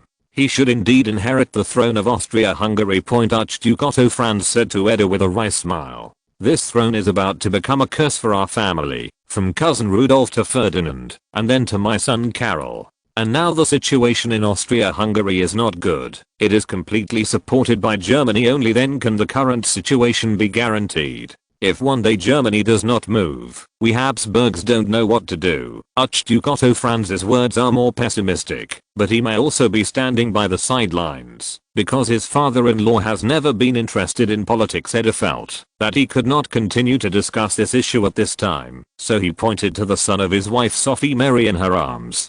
"This is your grandson Victor." Sophie Mary also held Prince Victor to her father, Archduke Otto Franz, and asked him to look at this little guy carefully. Archduke Otto Franz saw his grandson reaching out to tease him, who knew that Victor was not afraid of life at all, and played with his grandfather. Seeing the excited Victor being teased, Otto Franz said with a hearty smile, "He's a happy little guy, and he's really enviable and carefree." Edel smiled, and said to Archduke Otto Franz, "Father-in-law, you already have several grandchildren. But this is the only grandson." Watching the two chatting all the time, the officials of the Austro-Hungarian Empire who were waiting on the side were already anxious. Sophie Mary said to the two, "You can continue chatting in private, don't make others wait now." Sophie Mary's words reminded the two of them that they were still in public, so the chat between Wang and husband-in-law ended. Then the Edels took the little Prince Victor and were led by officials to a palace in Vienna to rest. They would stay here until the funeral of Emperor Franz Joseph and the enthronement of Karol, before returning to Romania. Chapter 260 Funeral. Edel and his family lived in this palace called Belvedere Palace, also known as Belvedere Palace, which used to be the palace where the famous Prince Eugen lived. As the commander-in-chief, Prince Eugen led the army to repel the Ottoman invasion and made outstanding contributions to defending Vienna. So the Kingdom of Austria at that time built this palace for this great hero. This is also one of the three major palaces in Vienna. The other two are the Hofburg Palace, the main palace of the Habsburg family, and the Schönbrunn Palace, its summer palace. Arranging the Edel family in the Belvedere Palace among the many palaces in Vienna can also show the importance that the Austro-Hungarian Empire attached to Romania. But for Edel, none of these matters. Only if it can bring rich benefits to the Kingdom of Romania. Even the Red regime dares to talk about good neighborliness and friendship, but the future Red Empire has irreconcilable contradictions with Romania. Edel took his car-tired family for a good night's rest in the palace with its octagonal top tower. The next morning someone looked for him, but Edel did not expect it. The Austro-Hungarian government came to discuss the candidate for the new foreign minister of Austria-Hungary. Oyas, good day, Your Majesty. Edel. Before Foreign Minister Oyas Berchtold, who had instigated the declaration of war on Serbia, was promoted to Deputy Minister of Foreign Affairs because he won the support of Germany. Then, before brother-in-law Kohl was ready to take the throne, he was named Foreign Secretary. Can be regarded as a lucky man with a prosperous official luck. I don't know what Your Excellency the foreign minister needs to come here this time. Edel was also surprised by Austria-Hungary's move so quickly. Oyas was also polite and directly explained his intentions. I came here to discuss with Your Majesty the issue of grain imports from Austria-Hungary. Importing grain from Romania is now the main way for Austria-Hungary to ease its domestic demand. But the black-hearted Edel sets the price of food so high and does not accept purchases in other currencies. It can only be lei or dollars or precious metals such as gold, which forced the Austrian-Hungarian finance minister Belensky to pull out his hair. Now that Edel went to Vienna to attend the funeral of Franz Joseph, the Austro-Hungarian government did not hurry to see if it could lower the price or accept other replacements. Edel pretended to be stupid and said, "Isn't it a good deal now?" Oyas directly interrupted Edel's acting foolishly. "Your Majesty, now the food prices in Romania are almost too expensive for the Austro-Hungarian people." The reason why Oyas can be so anxious has a lot to do with the fact that the grain reserves in Austria-Hungary are about to bottom out. Not bad in Vienna, where the price of wheat flour, which is now a staple in other parts of the Austro-Hungarian Empire, has reached the level of 2.7 kroner per kilogram. This is 7.5 times higher than before the war. Now the salary of a teacher in Austria-Hungary is only 90 to 20 crowns, which means that if he wants to support himself and his family, then he can't buy other items. In fact, this is impossible. Some ordinary condiments and some daily necessities such as clothing must be used. Therefore, the pure wheat bread that can still be eaten now is all people from very wealthy families. Ordinary people are now mixed with other grains, such as cornmeal, acorn meal, etc. According to the forecast of the Austro-Hungarian government, if the price of food in Romania does not decrease, the government will not have enough money to purchase food by the end of 1997. Everyone with a little political common sense knows what the people will do without food. This is also the reason why the Austro-Hungarian government is anxious. There is no hope for the end of this war, and Austria-Hungary is likely to be the first person to fall. This is Berchtold, who started the war. People never imagined. Facing Oyas' request, Edel played take I need to go back and discuss this issue with the Prime Minister. After all, Romania has its own difficulties afterwards. No matter what Oyas said, Edel said that he needed to discuss this matter with the government, so that the new Austrian-Hungarian foreign minister had nothing to gain. After sending Oyas, Edel told his captain of the bodyguard, "I didn't see any guests today, so I said I needed a day off to relieve the fatigue on the road." Okay, Your Majesty. So under the obstruction of the guards, several guests who came to visit were blocked. It was not until the funeral officially began the next day that Edel had to appear in front of the crowd. This time, the Austro-Hungarian Prime Minister Heinrich Lammasch presided over the funeral of Franz Joseph. Edel, as a Habsburg, came after Carol, who was about to take over the throne. Carol, who is only 2 years younger than himself, is also a soldier in Austria-Hungary known for his bravery and perseverance, but Edel thinks he is immature as a politician, because after he succeeded to the throne in later generations, he negotiated peace with France through his brother-in-law, Prince Sixtus of Parma. However, it was leaked in 1998 which put Austria in a very embarrassing position. At the end of the First World War, the Austro-Hungarian Empire fell into civil strife and national contradictions. US President Woodrow Wilson proposed a 14-point agreement to advocate the independence of the nations of the Austro-Hungarian Empire. Karl convened the Royal Assembly and accepted the 14-point agreement, agreeing to establish a federal state with autonomous governments of various nationalities. From these 2 points, it can be seen that it is very immature politically, negotiating privately with enemy countries in the war, which is completely without considering the German feelings of defending Austria-Hungary. And accepting the 14-point agreement proposed by US President Woodrow Wilson is a big mistake. As a multi-ethnic country, or a country in which the main ethnic group is not dominant, accepting ethnic autonomy means division. But Kerr, as a ruler, does not see this danger at all, and is also politically unqualified. But now, as he is about to ascend the throne, he still does not know his future destiny. Just before the funeral began, Karl turned to Edel, who was standing behind him. "Your Majesty Edel, can we, as relatives, promise me a small favor?" Edel looked around and said calmly, "Your Majesty Karl, if I can help, I will."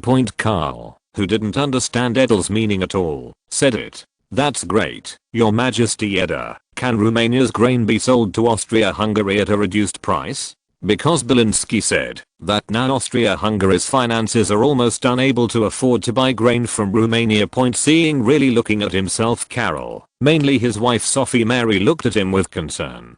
Edel was defeated, but he still tried his best to talk about it. This question needs to be asked of Prime Minister Brătianu, but the Romanian royal family can sell you a batch of low-priced food. Edda cleverly changed the topic to the Romanian royal family's sympathy for Austria-Hungary, but he never let go at the government level. Edel's words prevented Karl from continuing to inquire, but Sophie Mary was okay. Edel, does this price have to be negotiated with the government, as Queen of Romania? Sophie Mary is still very concerned about the country she was born in. Fortunately, she is not very clear about politics. She didn't know that Edda was in Romania. She thought that, like Austria-Hungary, she needed to discuss with the government parliament.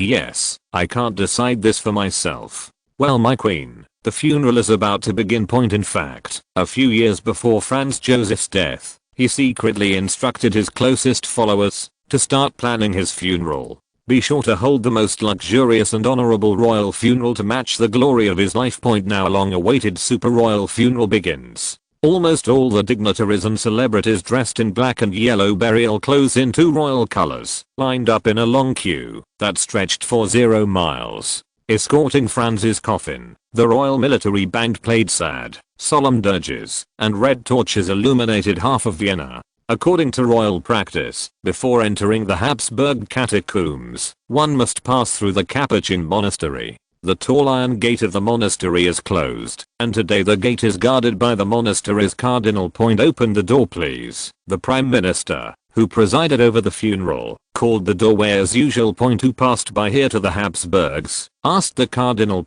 Here is the supreme and dignified His Majesty Franz Joseph I, the distinguished Emperor of Austria, King of Hungary, King of Venice, King of Bohemia, King of Galicia, King of Croatia, King of Slovenia, Archduke of Tuscany, Archduke of Krakow, Duke of Lorraine, Duke of Salzburg, Duke of Bukovina, Grand Marquis of Nibelung, Count of Moravia. Presiding over the premiere was a long, eloquent reading of Franz's 37 titles. "We don't know him," replied the cardinal.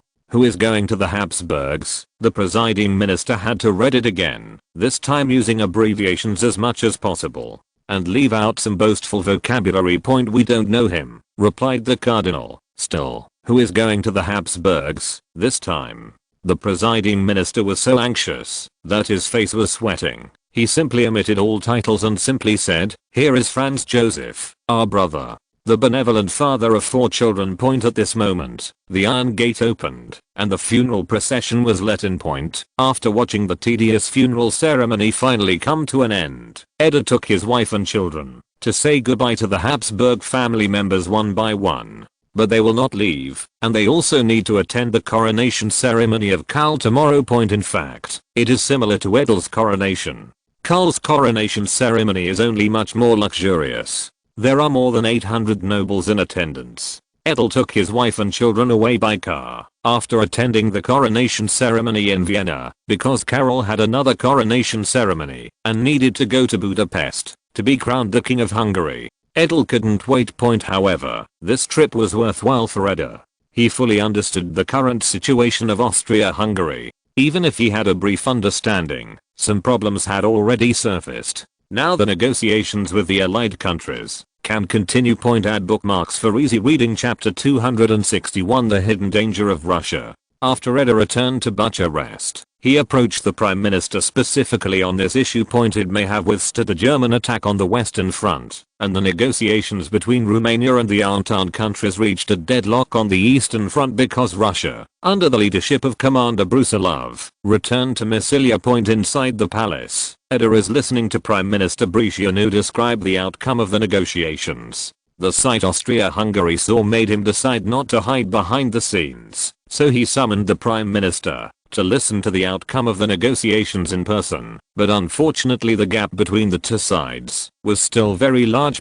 Your Majesty, we demand that the Entente only promise to give us the Batna, Krishana and Maramure's areas as an additional payment. So our negotiations with the Entente are deadlocked, and no one is willing to make concessions now. Edel checked the map after hearing this. According to the conditions set by the Allied powers, from the map, it seems that the area is similar to that of Romania's descendants. That's pretty much the biggest concession from the Allies right now. Edel looked at the map and said to himself. Prime Minister Bricianu also heard Edel's words beside him. Your Majesty now sees that this is also the biggest concession of the Allied powers and wants them to continue to make concessions unless there is a major change in the situation. The Prime Minister's words inspired Edel because he knew that the situation in Russia was about to change dramatically. The famous Russian Revolution, he knew about it as a child. However, it seems that it was the February Revolution at the beginning, but Edel can't remember the specific situation because it took too long. But from the current situation in Russia, it is estimated that it is not much better. Edel asked the Chief of Guards to bring the Russian investigation report and start to read it.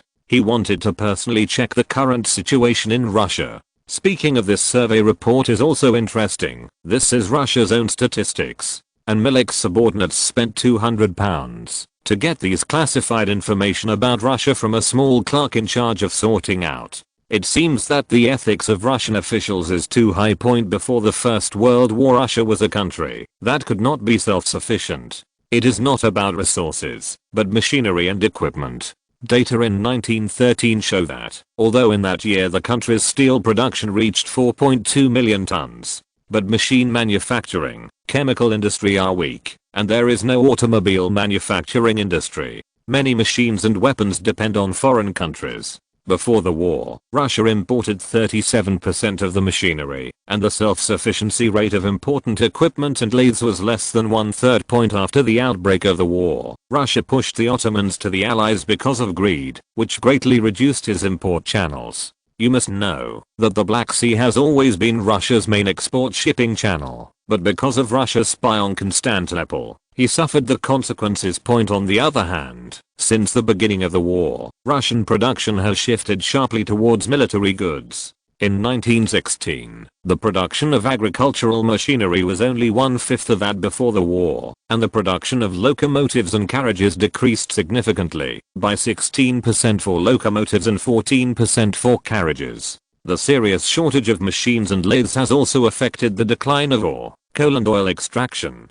Due to the lack of fuel and raw materials, the blast furnace ceased fire and many factories had to close. Before the war, the textile mills that were producing from imported cotton ceased production. In 1916, 20% of the looms in Petrograd were out of service. On the front lines, weapons and ammunition are severely lacking. 60,000 rifles were required per month, and only 134,000 rifles were produced from August to December 1914. 800 machine guns were required per month, and a total of 860 machine guns were manufactured in the second half of 1914. Traffic and transportation are severely blocked. Railroads can't handle the rapidly growing transport tasks. In the last 5 months of 1916, the railroads delivered only 61% of the grain needed for the army. Some wounded soldiers could not receive food and gauze for several days. Food was scarce in Petrograd, Moscow, and other industrial cities, but in Siberia, the Urals, the Caspian Sea, the Volga and the Don, a great deal of food, meat, and fish rotted.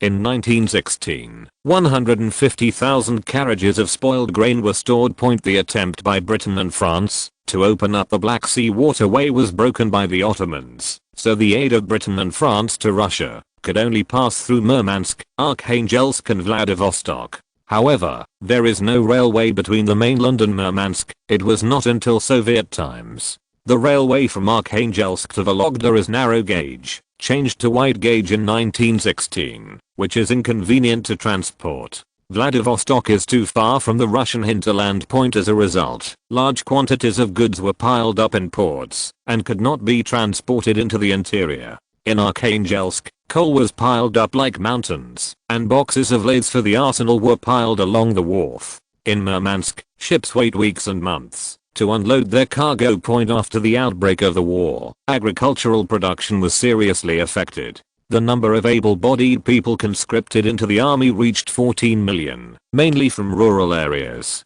According to a survey in 1916, in the 50 provinces of Europe and Russia, the male rural labor force decreased by 42.4%, and the cultivated land area decreased by 9 million deshyoutines. The number of farm animals decreased from 18 million in 1914 to 14 million by the end of 1916, and the grain harvest decreased by 1/5. The difficulty of transportation has caused the actual interruption of urban-rural linkages.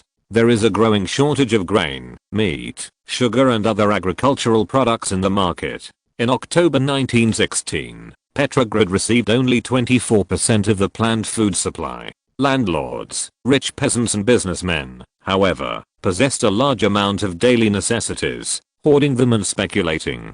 Grain often disappears from stores and is sold at high prices on the black market. In the summer of 1916, the price of grain in Petrograd was 1.5 to 3 times higher than before the war, and meat and sugar were especially expensive. The broad masses of the people are on the line of starvation, complaining about it, and have to fight. In 1915 there were 684 peasant uprisings in Russia due to starvation. In the first 5 months of 1916, there were 510 peasant riots among the belligerents. Russia has the longest front.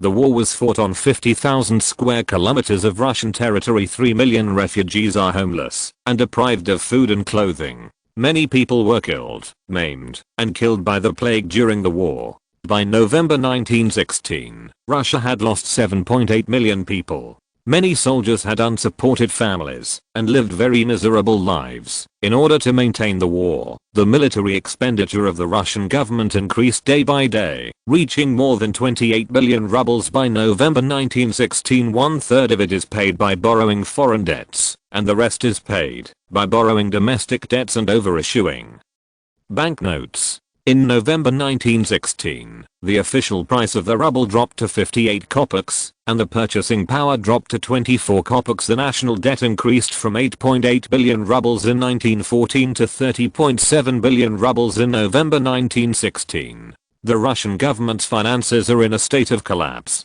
In order to meet the needs of the war, the Russian government established 4 special conferences on national defense, food, fuel, and transportation in 1915 to regulate domestic economic life. But it did not save the economy from bankruptcy, but carried out an extremely cruel plunder on the people.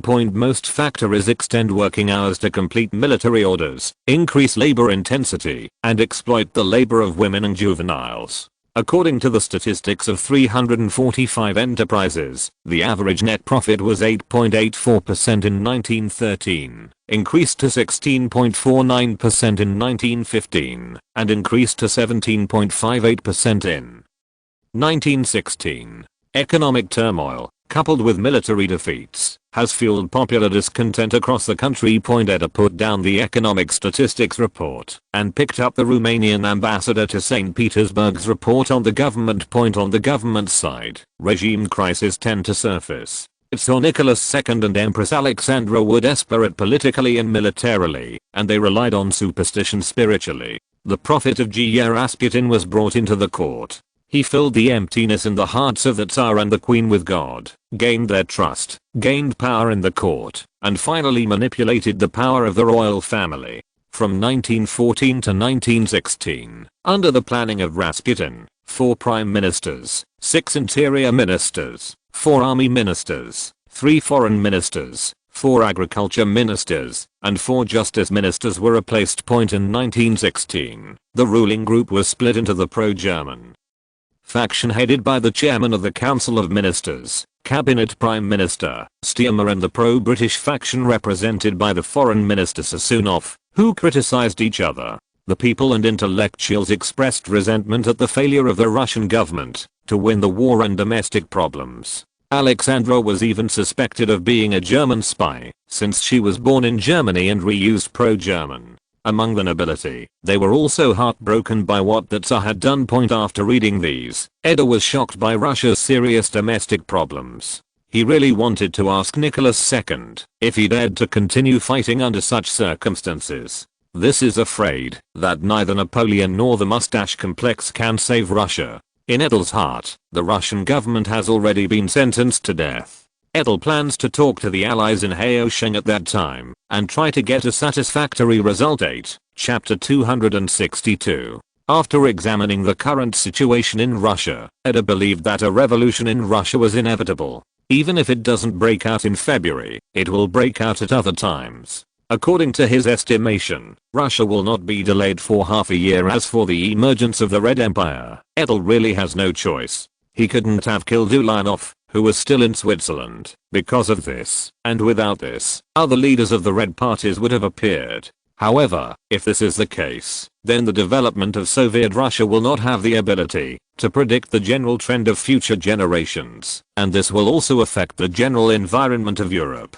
At that time, he will only have to rely on the political ability he has cultivated over the years to play games with those shrewd politicians. This is still too difficult for Edel in the future. However, Edel felt that the current chaos in the Russian government was also an opportunity for Romania, so he thought he could send someone to find a way. To this end, Edel also personally issued orders to Milik and Kalas to pay attention to their neighbors to the east. At this time, many people in Russia also felt the coming of this storm. In Kherson, which is located at the mouth of the Dnieper River on the Black Sea coast, some people responded quickly. Inside the pier in Kherson, Customs Commissioner Sdorf is walking through the storage area of the pier with 2 of his own guests. Here is the grain warehouse, where the military rations destined for Kiev are stored. There are only 20,000 tons of grain in small quantities. Director Stoff pointed to the area behind the grain warehouse and continued to introduce his guests. Please note, gentlemen, we are about to arrive at the open-air storage area, which is basically the ore and other ore materials you need. Hearing Stoff's words, the guests finally responded. Do you have specific data? This is what Stoff said clearly. There are currently 234,000 tons of iron ore and 187,000 tons of coal stored in the open-air warehouse. These are high-quality anthracite coal shipped from Donetsk and can definitely sell for a good price. Then let's go have a look. The group came to the open-air storage yard, and the head of the stoffer handed a shovel to his guests. You can take a look. You go and see. The one who seemed to be the leader of the 2 guests said to the other. You go around. So he took the shovel of the head of the stove to the guests, completely disregarding whether it was polite or not. Looking at the slightly embarrassed face of the head of staff, the guests who accompanied him said, It's too much business this time, and we'd better check it out to reassure us all. You're right, Chief Staff. Thinking of the background of these people, as well as the officials of the city, it is very likely that they will need their help at that time. Chief Stove also smiled and chatted with the guests in front of him. You are right. This time the business is indeed too big. We need to wait a little more carefully. It is not an ordinary guest who can be treated like this by the director of customs Storff.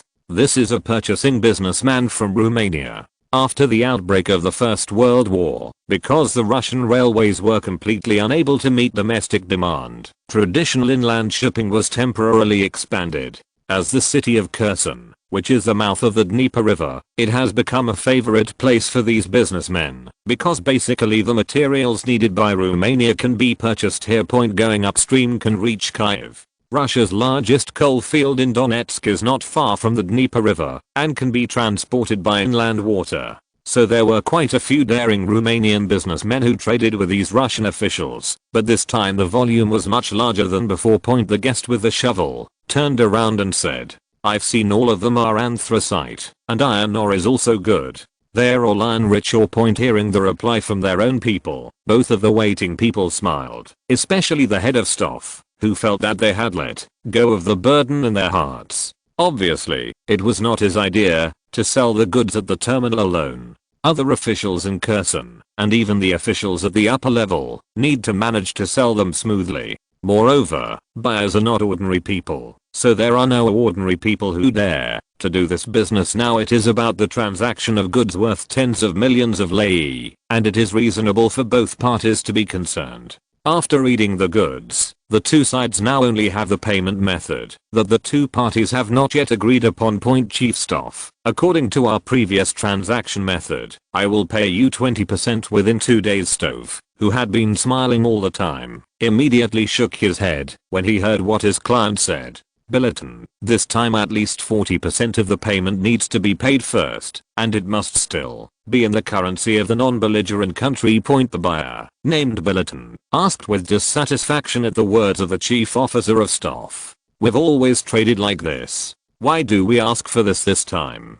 It's not legal. In the face of Bulletin's dissatisfaction, Chief Stove explained, the money is not for me, but for the boss above. Because the money is needed now, 40% must be delivered this time, which is also the bottom line. The words of Customs Chief Staff made the two Romanian businessmen who bought supplies also looked at each other in dismay. The two who could not make a decision directly had to tell Customs Chief Staff, "We need to report this matter to the country." Staff, who knew the plight of the two, spoke at length. It doesn't matter, there is a telegraph room in Kherson, and you can use it right away. That night, Bulletin sent Kherson's information to Romania, and the two received a message the next morning, informing them that they could agree to pay in this way, but they needed to pay attention to the safety of the goods. In fact, the Russian Black Sea Navy is about to starve to death now, but because of the frequency smuggling between Russia and Russia, the Russian Black Sea Fleet can still obtain some oil and water, which can barely guarantee the basic operation of the Black Sea Fleet.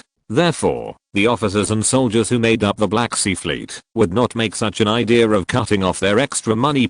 So, after receiving the telegram, Bulletin agreed to the request of the Staff. This made Staff very happy. For the current situation in Russia, Staff felt a dangerous atmosphere, and many officials felt it. Therefore, many people participated in the sale of supplies this time, but as the scapegoat made the most profit from this transaction, which can be regarded as a one-time exchange of money for his position. Of course, there are more than a few smart people in Russia, and many officials have felt this breath that appeared in 1905. However, there were still Britain and France that could provide assistance to Russia to keep the government running.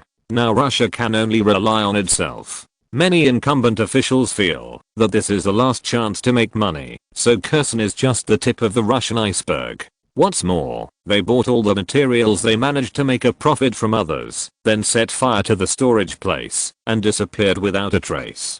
Chapter 263 The January Revolution. The actions of Russian officials have made the country even worse. According to post-mortem statistics, in 1916 Russia lost 2.18 million tons of material, many of which were reported as accidents. One of the biggest losses, 3 large oil tankers full of crude oil disappeared above the Black Sea. At that time, everyone thought that the Ottoman Navy had captured them, but a year later, someone who worked on it had seen similar ships in Romania, but it is not known whether it was specific or not. Romania is making deals with officials wantonly, so that the people who are increasingly dissatisfied because of the high price of living materials are finally unwilling to bear it. On January 24, 1917, the workers in St. Petersburg could no longer accept this kind of life. About 140,000 men and women workers in 50 factories held strikes and marches, kicking off the revolution. The next day, the number of people participating in the strike demonstration increased to 200,000. Mass strikes and demonstrations were also held in Moscow, Kharkov, Baku and other cities. The idea of a general strike is gaining new followers day by day and is as popular as it was in 1905. The then chief of the Petrograd police said in a report to the interior minister at this time, the panicked people appealed to the Tsar, hoping that the Tsar would let them join power. As in history, Nicholas II simply ignored the wishes of the people and threatened to dissolve the State Duma. In order to support the people, the socialists who organized the strike invited workers to stage a peaceful demonstration near the Tavrida Palace, the seat of the national parliament, demanding that the parliament establish a government that would allow the people to live. This would increase the prestige of the parliament and put pressure on the Tsar. At the same time, there were other voices in the strike. Slogans such as "Down with the Tsarist monarchy," "War against war," "Long live the provisional revolutionary government" also appeared in the parade, which was also one of the roles of the Bolshevik party for this parade. It was only at the time that most of its top leaders were abroad. The slogans were too radical to stay in Russia, so when this popular dissatisfaction broke out, the Bolshevik party had very limited influence on the revolution point. But the Bolsheviks made it a major task to win the army for a change of direction. The Bolsheviks organized workers into barracks, outposts, patrols, and persuaded the soldiers not to shoot at the people. Because of the domestic chaos and poor performance in the war, the soldiers gradually lost their loyalty to the Tsar and began to sympathize with the people. This also allowed the Bolshevik party to develop very smoothly in the army. The number of people who joined the revolution in the army gradually increased from less than 500 on the 24th to more than 60,000. Many more soldiers remained neutral because of sympathy for the people. Seeing a large number of popular riots against him in St. Petersburg, Nicholas II's first reaction was to suppress it first, as in 1905. Because on January 22, 1905, January 9th in the Julian calendar, the Orthodox cleric, Father Jeppin, led a worker organization of about 30,000 people to demonstrate peacefully in the square outside the Hermitage. The purpose is to submit a petition to the Tsar to express the hardships and oppression of the working class and the people at the bottom of the society, to ask the Tsar to carry out social reforms and end the Russo-Japanese War, and to expect no overtime work and reasonable treatment. However, when the armed soldiers who were in charge of guarding the palace at the time confronted the demonstrators, the crowd had gradually increased to 200,000 people. Soldiers later fired warning shots into the air and shortly afterward shot at the crowd, who fled in panic and shoved, and Fr.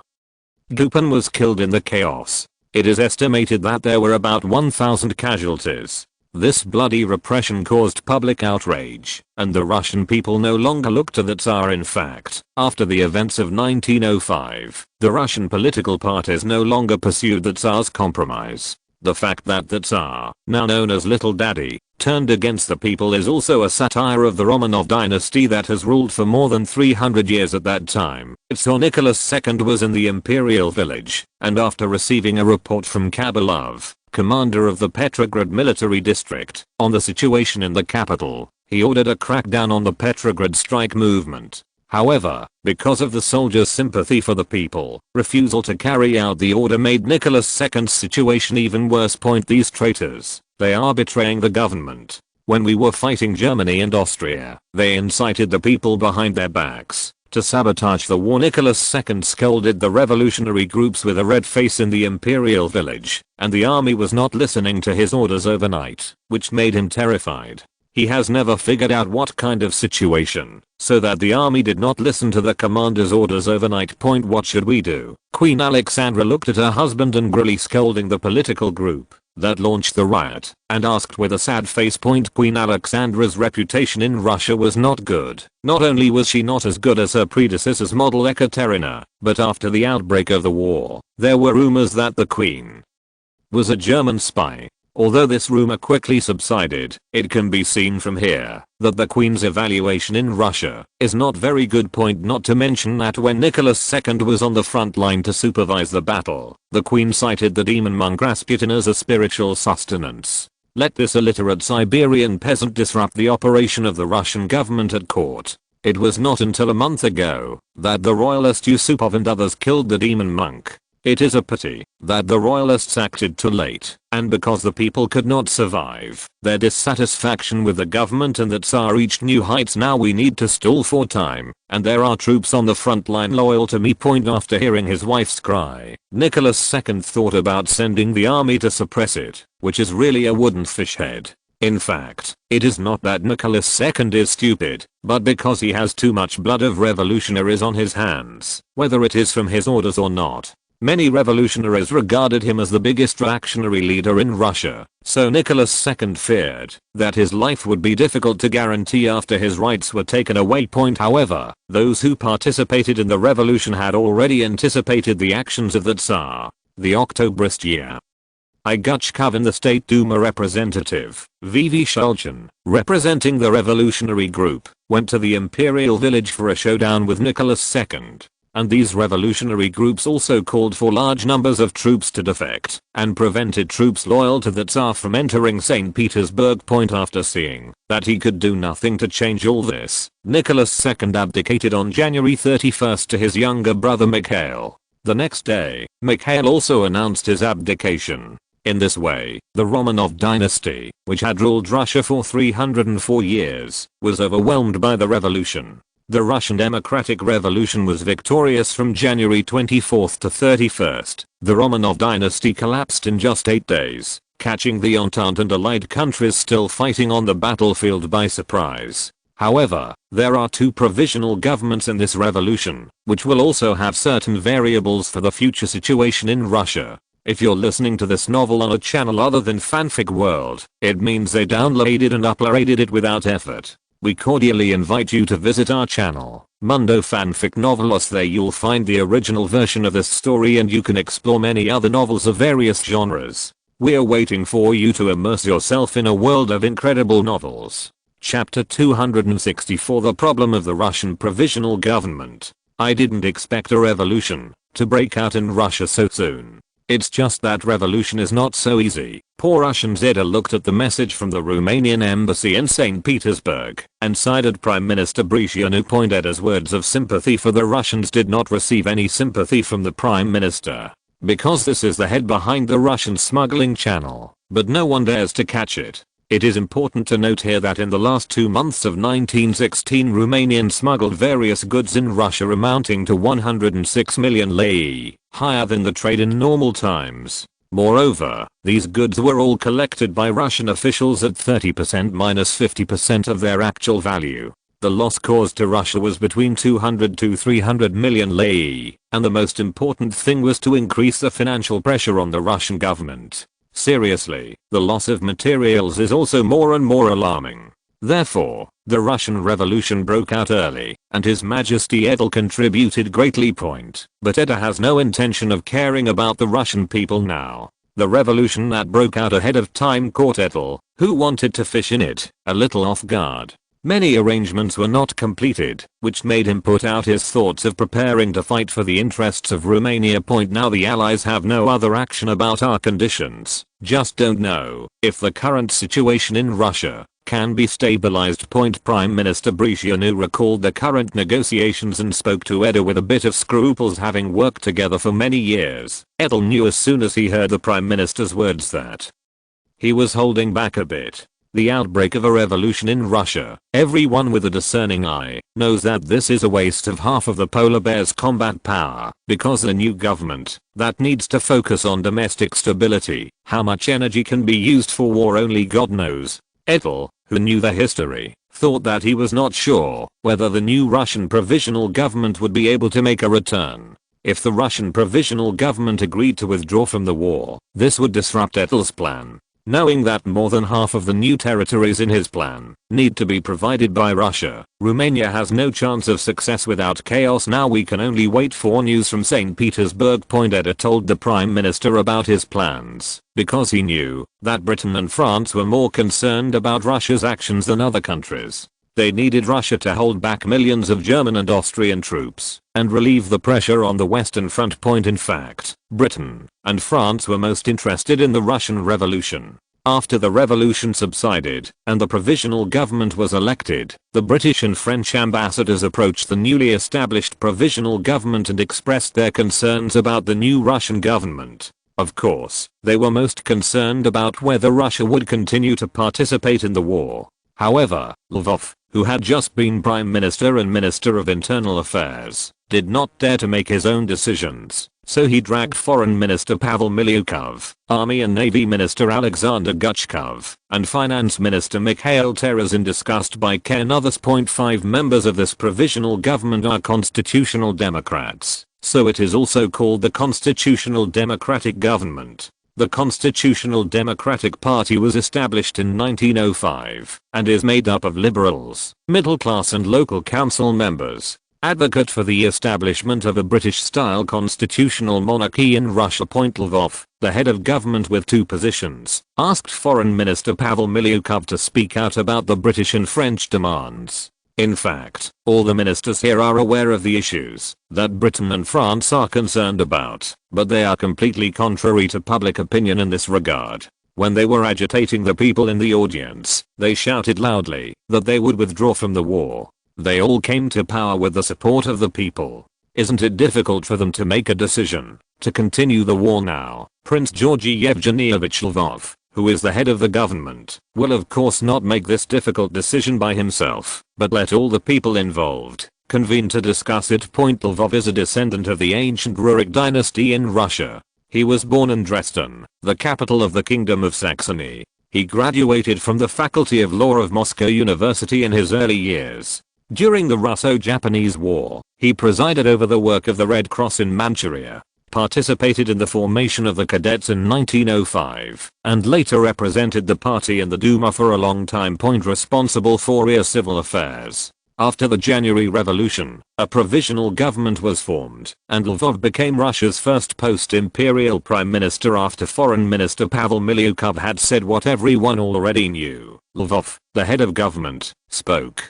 Everyone knows what Britain and France are asking. Now how should our new government respond? Lvov's words made it difficult for the ministers present to answer. So everyone began to study their feet, especially Alexander Guchkov, Minister of the Army and Navy, who felt that his dark and shiny new Italian calfskin shoes had a flower and needed a good look. Seeing that everyone was silent, Lvov was also a little angry. Usually, he was louder than the other in the fight for power and profit, and when it was his turn to deal with the problem, he became speechless. The issue of Guchkov is related to your army. Please express your opinion.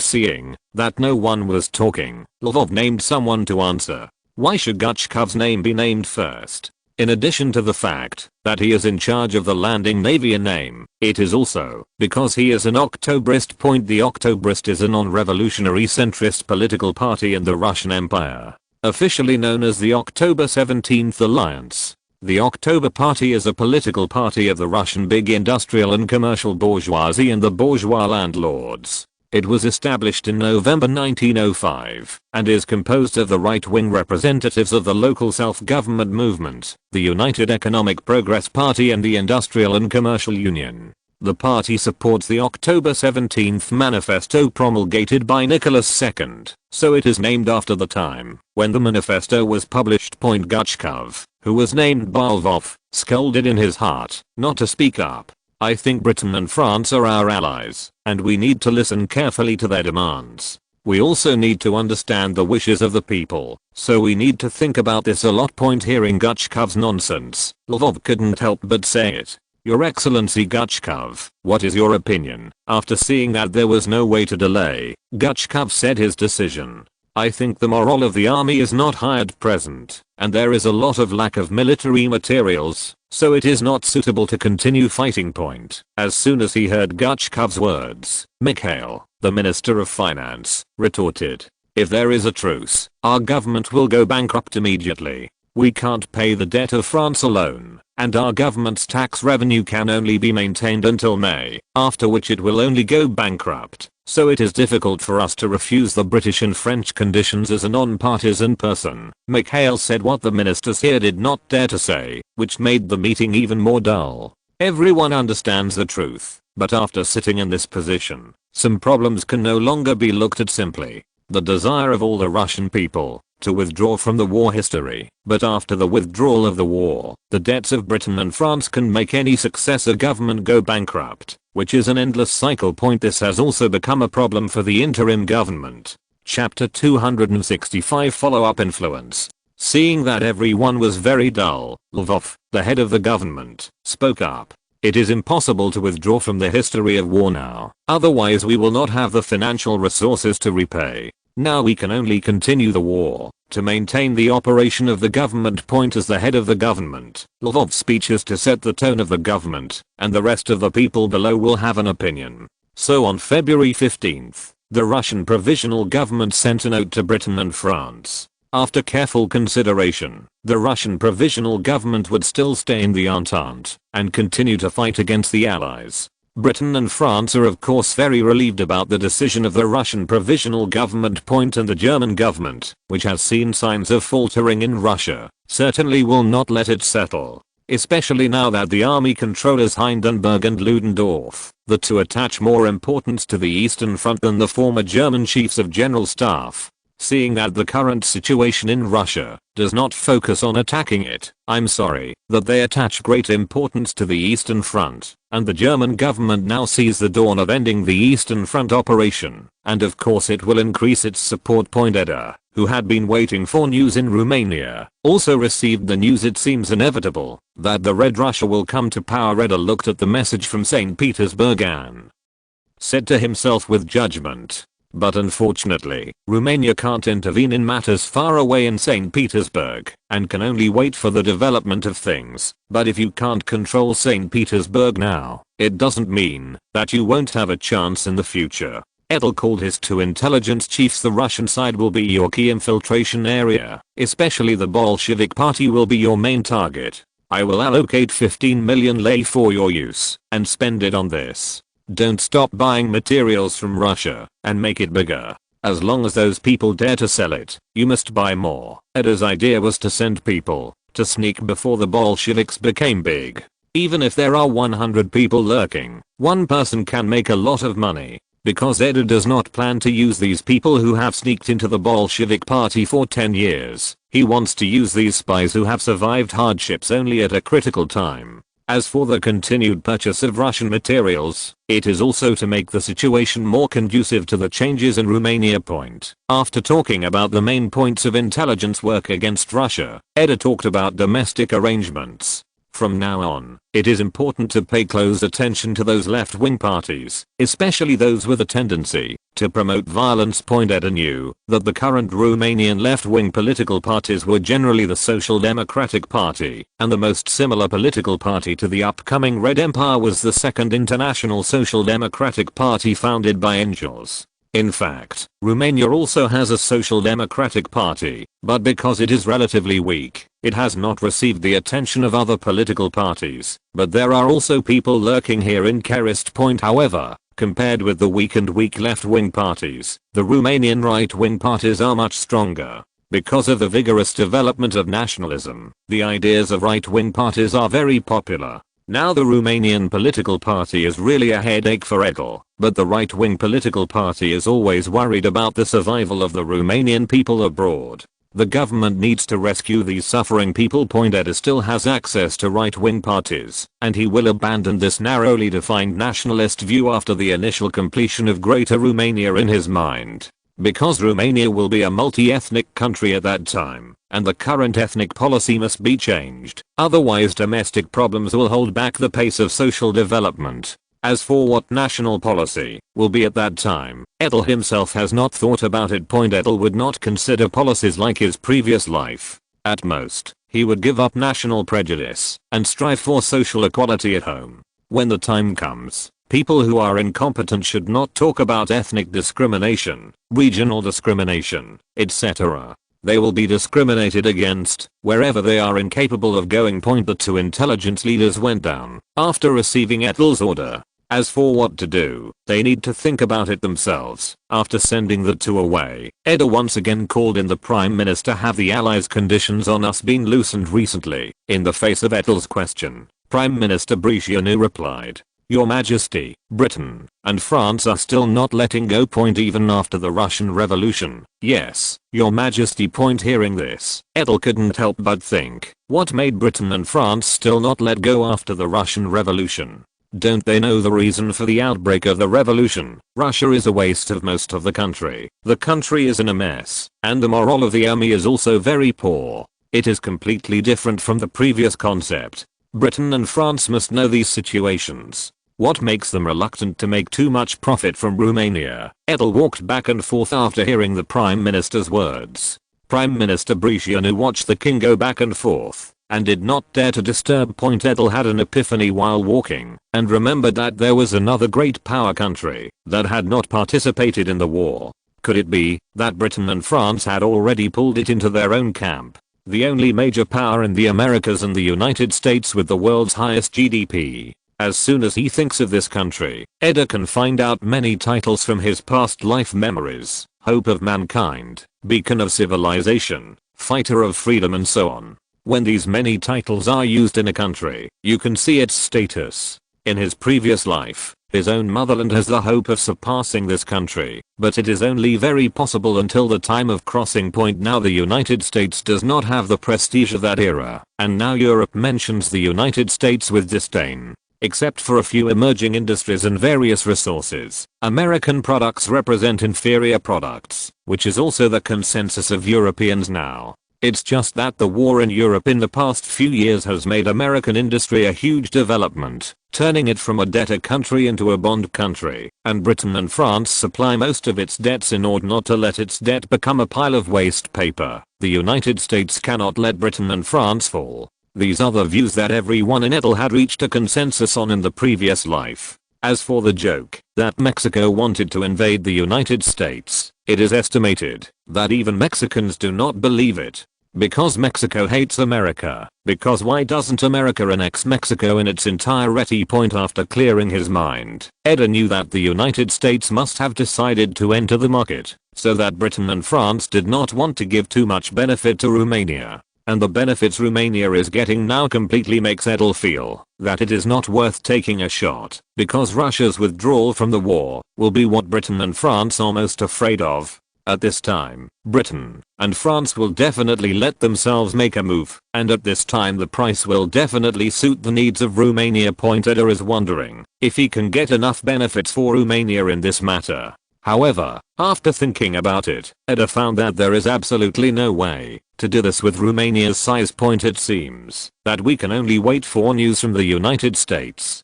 Chapter 266. The United States declares war. Sure enough, Edel did not expect that on the 10th day after the outbreak of the Russian Revolution, the United States announced that it would cut off diplomatic relations with Germany. The rationales that Germany's unrestricted submarine warfare threatens US freedom of shipping and trade. When Washington, the founding president of the United States, left office in 1796, he confessed to the public, the great principle of our dealings with foreign nations is to have as little political connection as possible in extending our commercial relations with them. It is certainly not wise to enter into the constant political ups and downs of Europe, or the constant wars of enemies and friends.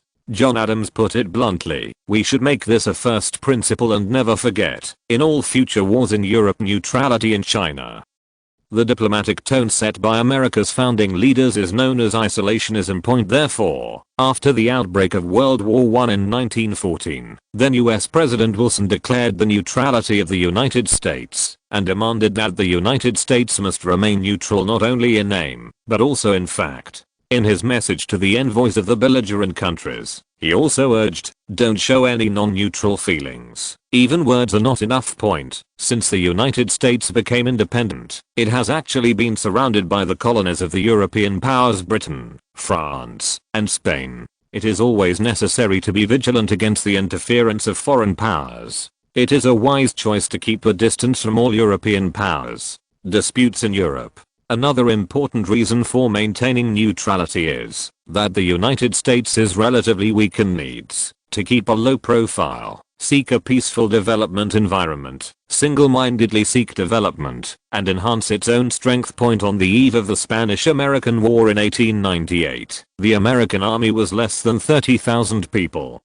And in the whole world, it was not as good as Bulgaria. Considering the size of the land of the United States, this number is pitifully small, and its naval power is even more insignificant. In addition, the United States is a country of immigrants, and European immigrants occupy an important position, and they are overly involved in the European war. It may also cause different European ethnic groups in the country to fall into division due to their allegiance to their own countries of origin. By staying neutral and watching tigers fight, you can profit from European disputes. War will create a lot of logistical demands, which are all opportunities for American companies, so the United States not only neutralizes itself, but even hopes that other countries will let the bullets fly. Throughout the 19th century, the United States took advantage of the contradictions between European countries to expand its territory from east to west, and desperately expanded its own strength. The United States purchased Louisiana from France in 1803, forced Spain to abandon Florida in 1819, annexed northern Mexico to become Texas in 1845, acquired Oregon by treaty with Britain in 1846, and annexed territories from Mexico to form New Mexico and Upper California in 1848. Purchased Alaska from Russia in 1867. The end of the 19th century and the beginning of the 20th century was the Gilded Age in the United States, and society was making rapid progress on the road to progress. The hard power indicator is that in 1890 the United States steel production was already the world's first, and by 1900 the United States steel production was 13.3 million tons, about the sum of Britain and Germany. The relative share of the United States in world industrial production surpassed that of the United Kingdom in 1900, at 23.6%, compared with the United Kingdom's 18.5%. The total relative industrial potential also surpassed that of the UK by a quarter in 1900. The population of the United States was only 3 million in 1783 and 32 million in 1860.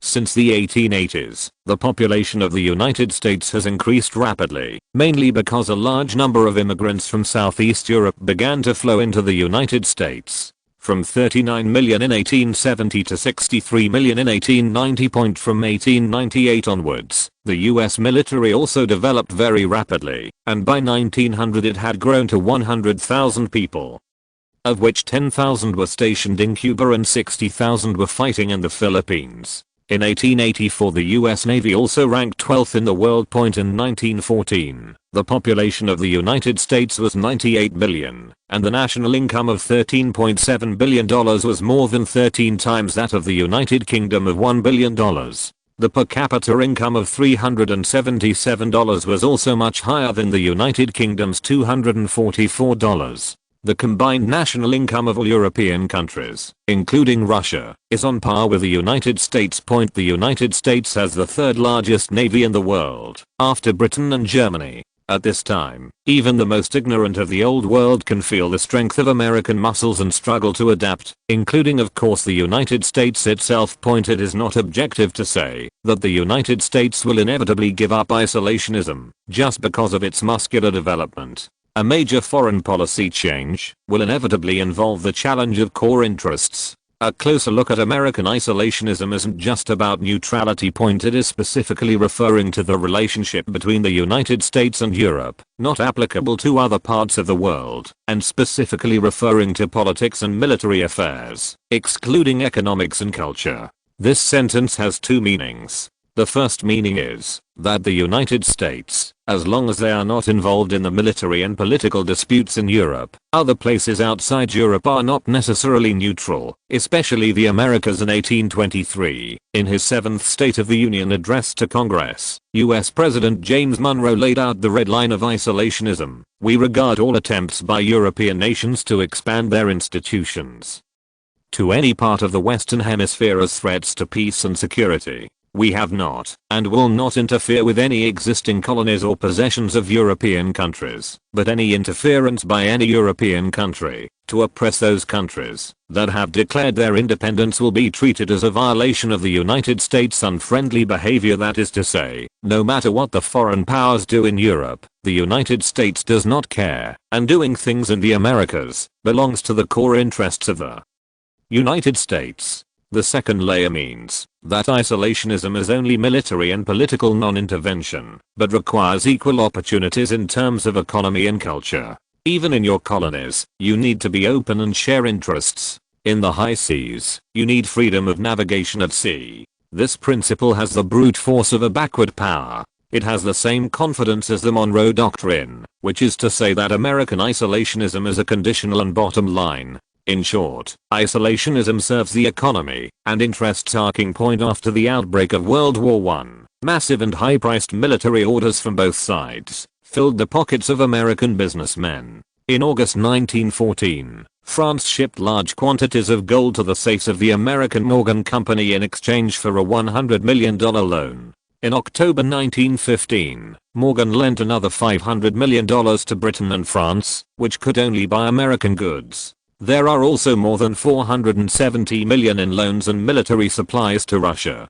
During the First World War, the United States did not refuse trade with allies such as Germany.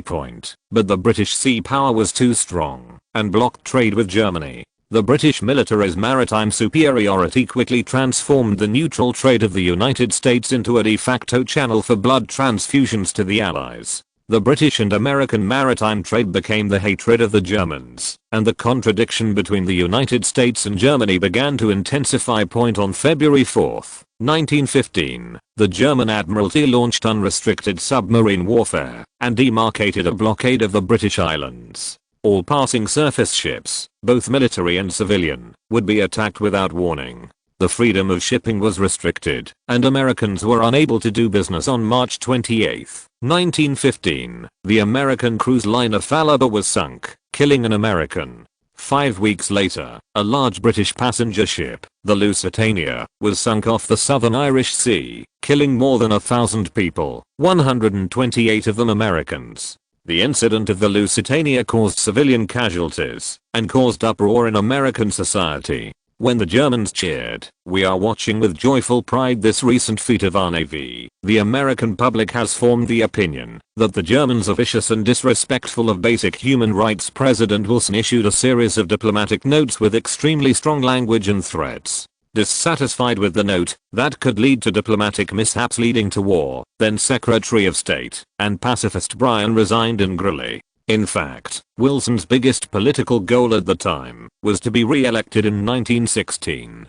During the campaign, he used the slogan "He kept us out of the war" and advertised himself as enabling the United States to continue trade without entering the war. Wilson, who came from the South, desperately needed the votes of the Northeastern Great Lakes, which had benefited the most from the war trade, so that those voters could continue to profit from the war. Not paying for the war is a precondition for Wilson's re-election. Fortunately, after this, the German submarine warfare was somewhat restrained, but on March 24, 1916, the Sussex incident occurred again. A German submarine sank the French passenger liner Sussex without warning in the English Channel, seriously injuring or drowning 80 passengers, including 4 Americans. The incident, while not serious, added fuel to the already deteriorating US-German relationship. In 1916, the US trade surplus increased from more than $430 million to more than $2 billion. That is, an increase of 3.7 times. The war wealth of the First World War made the United States accelerate the upgrading of its industrial structure. Industry and agriculture, especially the military industry, developed extremely rapidly, and it also won the initiative in finance, and it jumped from a debtor country to a creditor country. Comparing the transaction volume between the United States and the Allied countries respectively, we will find that the United States and the Allied countries are more tightly bound economically, and the capital exported by the United States to Germany only accounts for 2% of the total capital exported by the United States. and if the Allied powers are defeated, the huge investment of the United States will be wiped out, which is obviously not what the Americans want to see. The Germans are at a disadvantage in economic warfare and propaganda warfare. The US government issued an ultimatum to Germany to sever diplomatic ties, and Germany had to announce that it would stop sinking unresisted merchant ships without warning. The Sussex Guarantee. As the war situation changed, on February 1, 1917, Germany resumed its most effective naval battle trump card, unrestricted submarine warfare, and pushed submarine technology to its peak. Germany judged that, even if the United States entered the war, it would take a year and a half for the US military to form and transport it to Europe, and whether it could be transported to Europe under the blockade of German submarines is another matter. Germany only needs to end the war before the Americans come. The Germans were always overconfident when considering the war capabilities of the enemy and foe, and took strategic risks. On February 25, Wilson received a confidential cable from the ambassador to the UK, Page, which contained a top-secret cable from German foreign minister Zimmermann to the German ambassador to Mexico on January 19.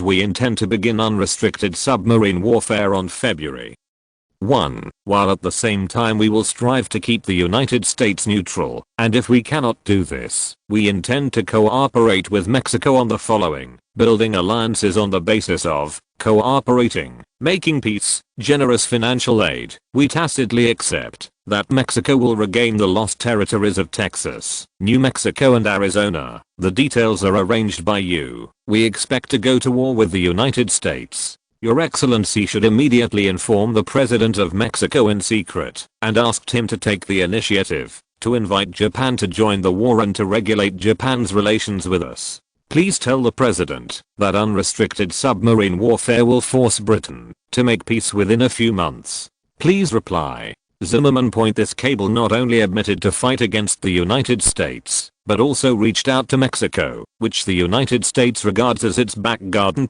Seeing the outraged American people, Wilson certainly wouldn't let this opportunity slip by. On March 12, Wilson overstepped Congress to authorize a State Department to declare that merchant ships sailing in the theater were armed and could fire on German submarines. A few days later, 3 more ships, Memphis City, Illinois, and Vigilantia, were sunk, and both people and goods were damaged, and calls for participation in the war grew louder. Then on March 15 to 18, the US Congress voted to declare war on the Allies, with the slogan "Fight for Democracy, Freedom, and American Money." Edel watched for at most 10 seconds after receiving the intelligence that the United States declared war. Now, as far as he is concerned, the United States has no direct influence on Romania, because what is happening in Russia now has the most direct impact on Romania.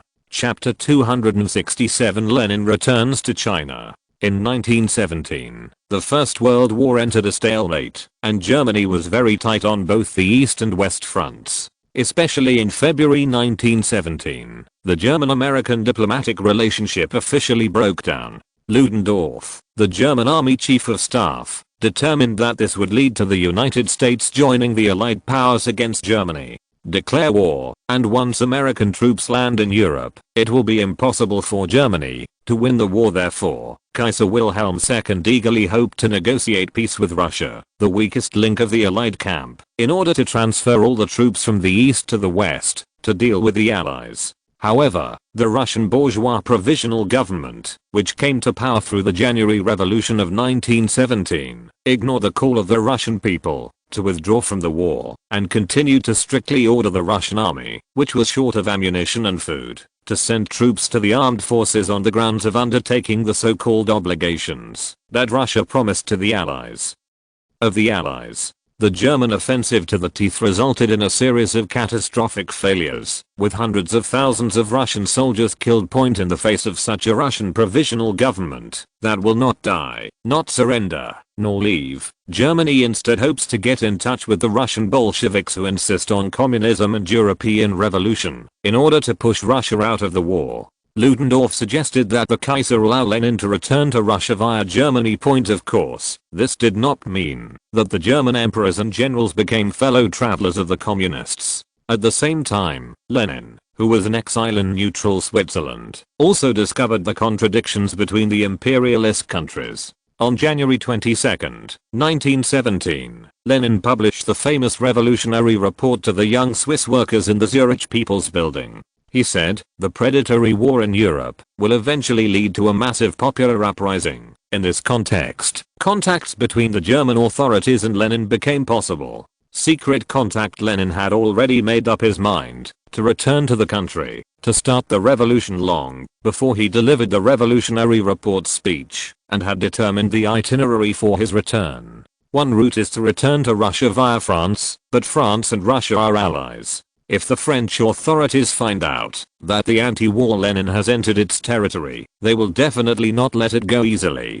Another route is to head towards Central Europe, via Germany to Northern Europe and back home from Finland. On December 28, 1916, Lenin walked out of Zurich's residence with a small suitcase, and we followed him to the capital Bern at 10 a.m. by train. After getting off the bus, he directly checked into a hotel not far from the train station. After half an hour, he walked out of the hotel and got on a tram bound for the small border town of Vosshausen. After getting out of the car, he walked and looked around, and then walked into the German consulate building in the local area. It was 12:30 a.m. It was not until 1600 hours the next day that Lenin walked out of the consulate. About 4 hours later, he was on the train back to Zurich.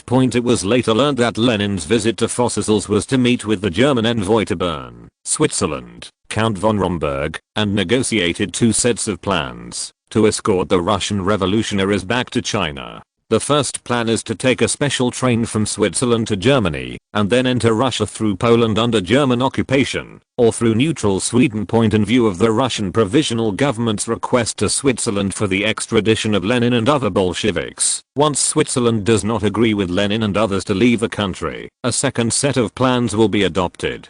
People will be transported out of Switzerland, or a ferry will be ready on the Drugi Lake Constance to pick up Lenin and others. Ludendorff believed that releasing Lenin back to Russia was a wise move from a military standpoint.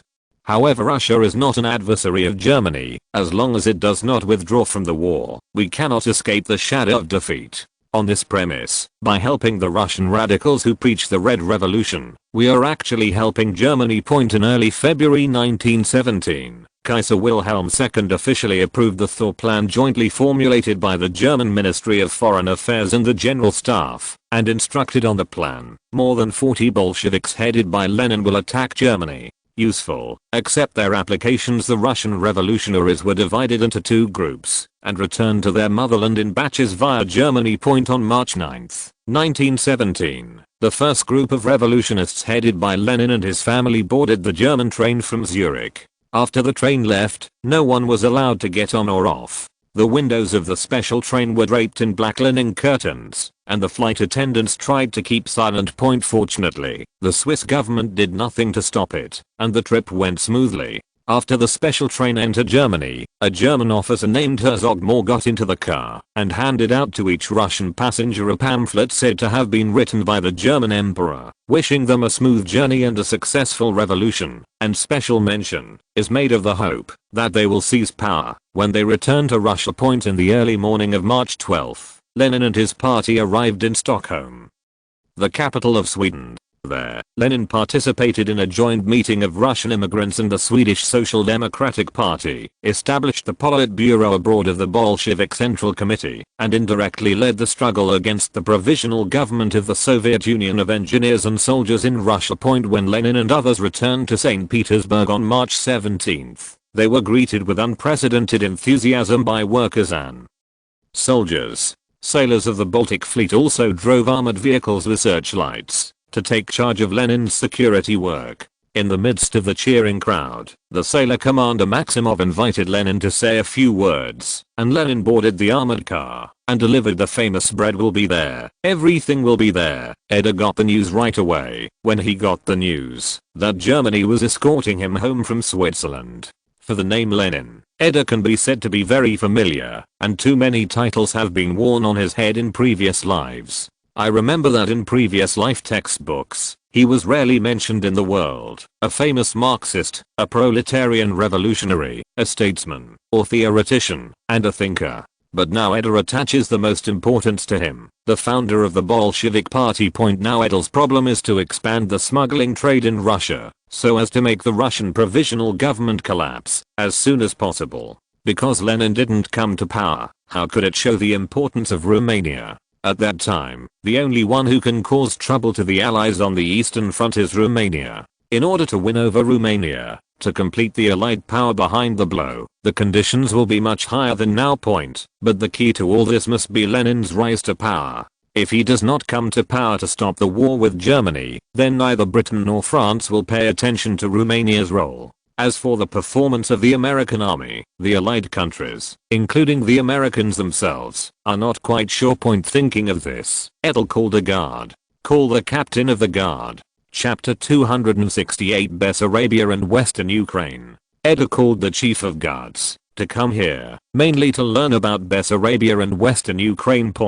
If Romania wants to expand its strength, it cannot just stare at the Transylvania region in the hands of Austria-Hungary. Russia's Bessarabia and Western Ukraine are the keys to Romania's strength. Of course, the Transylvania region is also essential, which allows Romania to occupy the terrain advantages of the surrounding countries. Only now Edel needs to carefully understand the intelligence of the two places in order to make a good reference for the future. After Karras was caught, he was questioned by Edel in person. How much do your intelligence services know about Bessarabia and Western Ukraine? Karras understood what Edel wanted to ask, so he spoke. Your Majesty is now in a relatively chaotic political situation in Bessarabia. There are various political ideas, but at present, their political demands can be divided into three main aspects among them. The main political family, the Bixtarincianor, proposed that they obey the order of the interim government in St. Petersburg, and currently occupy the mainstream opinion in the Bessarabia region. And most of these people are landed aristocratic factory owners, etc. We analyze that this is just an instinctive move by these people to protect their own interests. Anything else? Then it was proposed by several small political parties that we funded to return to Romania. Because our economic development has been exceptionally good in recent years, there are many local people who envy the country, and several small political parties have attracted a lot of local people. The people. Especially after the Russian Revolution, more people joined these parties, and many children of families joined them. Edel nodded after hearing this. Very well, these are smart people. The way these families operate is the same in the East and the West. For example, the gentry and the late King dynasty also had a good choice. The old university tradition, the second child learns new school, and the third child goes to study abroad. This is all for the inheritance and continuation of the family. There is nothing to worry about, as long as the local people do not block the protection of the Romanian army. Edel continued to ask. You keep talking. Karras continued. In the end, some Bessarabian scholars proposed to let it be independent. As soon as Edel heard that someone proposed independence, he immediately interrupted the captain of the guard. Are there many of these people? Who brought it up? In the face of the king's fierce reaction, the captain of the guard could only answer Edel's question first. It is mainly based on the sociologist Ostaf of Kyiv University, and a few people, mainly the principal of the Belz Middle School, Swixi. Their propositions are currently not taken seriously, and everyone knows that Bessarabia is impossible independent. Edel felt a little irritated after hearing the answer from the captain of the guard. Let you arrange an accident for these two gentlemen. I don't want to see them. Facing Edel's order to save lives, Karras did not defend, but just replied. As your Majesty. After seeing that Edel was not addressing these issues, Karras continued.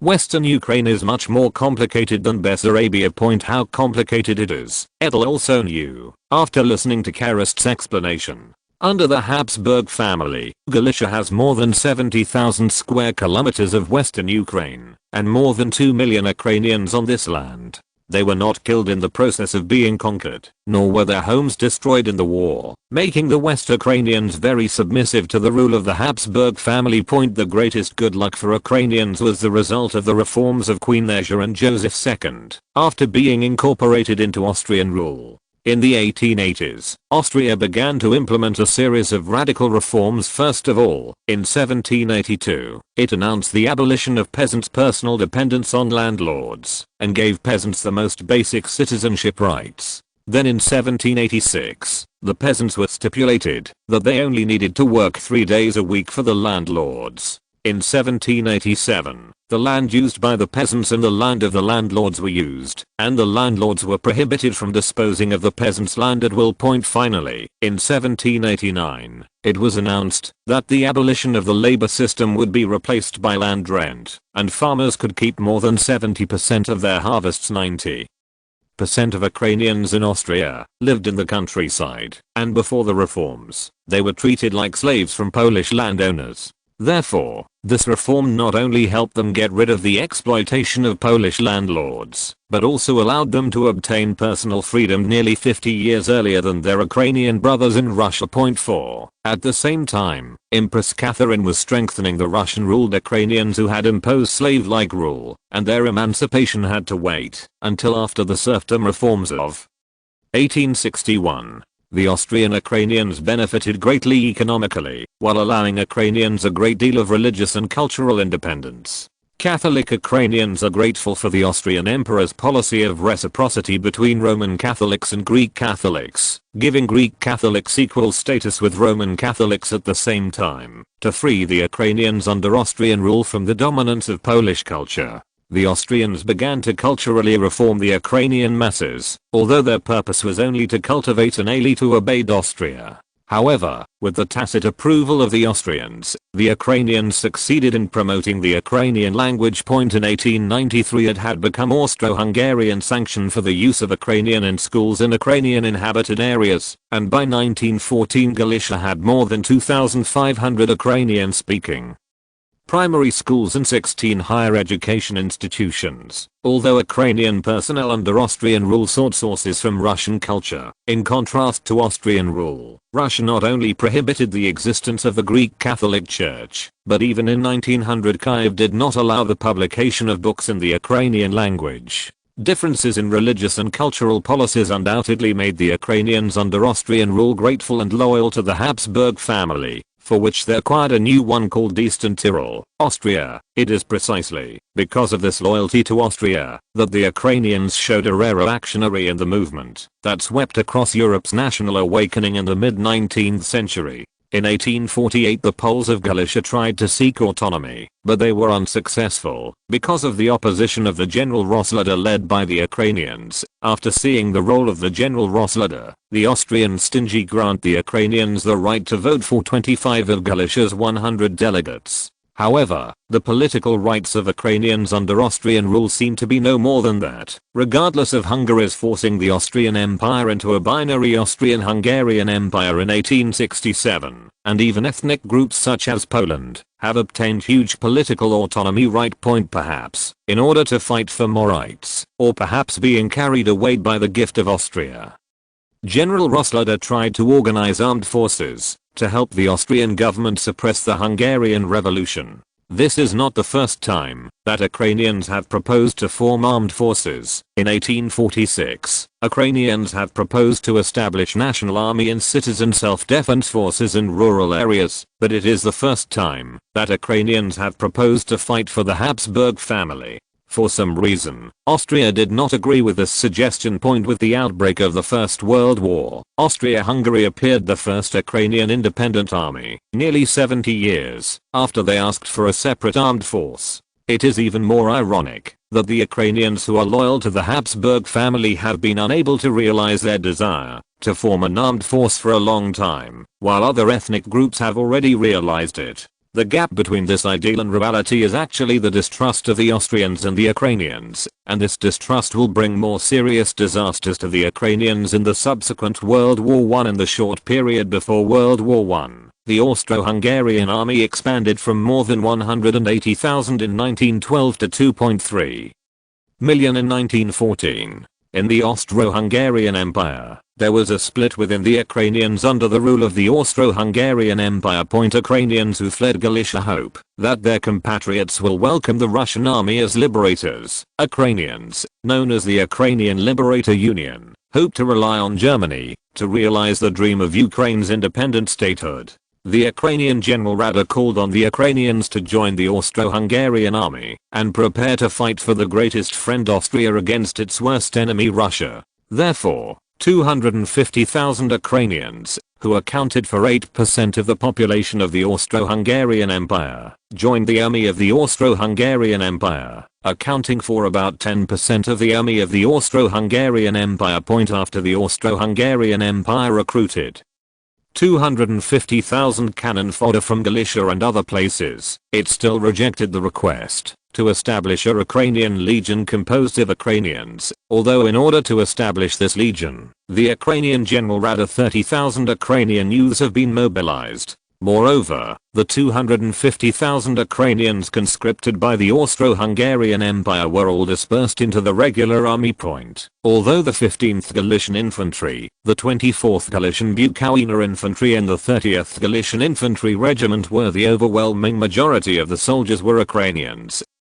But for the Ukrainian General Rada, there is still a huge gap between this and the desire to establish an independent Ukrainian army. In fact, the Austro-Hungarian Empire refused to set up the Ukrainian Legion. First, it was worried that the Ukrainians with their own armed forces would embark on the road of armed independence and building a state. The other was that the Polish aristocrats who had oppressed the Ukrainians for a long time did not want the Ukrainians to have an independent country armed forces. However, in order to appease the loyalty of the Ukrainians for nearly 100 years, the Austro-Hungarian Empire still allowed the Ukrainians to form a small-scale armed force. Although this force is only 2,500 people, it is the first armed force formed by Ukrainians in modern Ukrainian history. This unit, which is equivalent to only one regiment of the Austro-Hungarian Wehrmacht, is called the Ukrainian Secchi Shooting Corps. Judging from the name of this unit, this is likely to be a fortress defense unit formed by the Austro-Hungarian Empire. Because Secchi in Ukrainian means fortress built with felled logs. Perhaps it is precisely because the mission originally given by the Austro-Hungarian Empire to this Ukrainian unit was nothing more than a defensive fortress, so it was also extremely stingy with this unit in terms of weaponry and equipment. By September 1914, troops guarding the passes in the Carpathians were only assigned single-shot rifles. Unfortunately, on September 25, 1914, the Ukrainian Secchi shooters were dispatched to the Carpathian Ministry. Perhaps it was because the Austro-Hungarian Empire only regarded the Ukrainians as cannon fodder, or because of the weak industrial production capacity of Austria-Hungary. Its weapon production capacity was completely unable to adapt to the speed of the empire's military expansion. When the army of the Austro-Hungarian Empire had expanded to 2.3 million people, the M1895 Steiermannlicher rifle had become a luxury for the Austro-Hungarian army, and 2/3 of the troops' equipment could only be equipped with nearly a quarter-century-old rifle. However, for the Ukrainian Secchi shooters, the advanced or not of the rifle does not seem to matter. Because, as a defensive force, the officers of the Austro-Hungarian Empire always believed that close-range machine gun fire was the most important thing. Therefore, the training level is not as good as that of other countries in the Austro-Hungarian Empire, and the training in shooting is even less valued. What's more, the training materials and training subjects prepared by Marshal Conrad, the chief of the General Staff of the Austria-Hungary Empire, were purely for the purpose of attacking. At that time, the armies of various countries believed that hand-to-hand assault can force the enemy to abandon the positions occupied. For the poorly equipped and poorly trained Ukrainian Secchi shooters, they seem to have only one option on the battlefield: to resolutely implement the tactics of completely annihilating the enemy with the bayonet in an offensive battle. Once the war machine is started, it will become a meat grinder that devours life. All the young lives who enter the battlefield after the bloody slaughter only become the footnotes of the tragedy that testify to the cruelty of the war. The fate of the Ukrainian Secchi shooters and the other 250,000 Ukrainians who joined the Austro-Hungarian Empire in World War I was perhaps even more tragic. After the outbreak of the war, the Austro-Hungarian Empire, which lost nearly 400,000 troops in the Galicia campaign, had to transfer the Ukrainian Secchi shooters, which were poorly equipped and poorly trained, to the Carpathian front line. The 2,500 strong armed force together with the Royal Hungarian Regional Defence Force and other newly formed units, was tasked with guarding the passes of the Carpathian Mountains. However, the Austro-Hungarian frontline command did not send Ukrainian Secchi shooters to conduct a positional defense battle.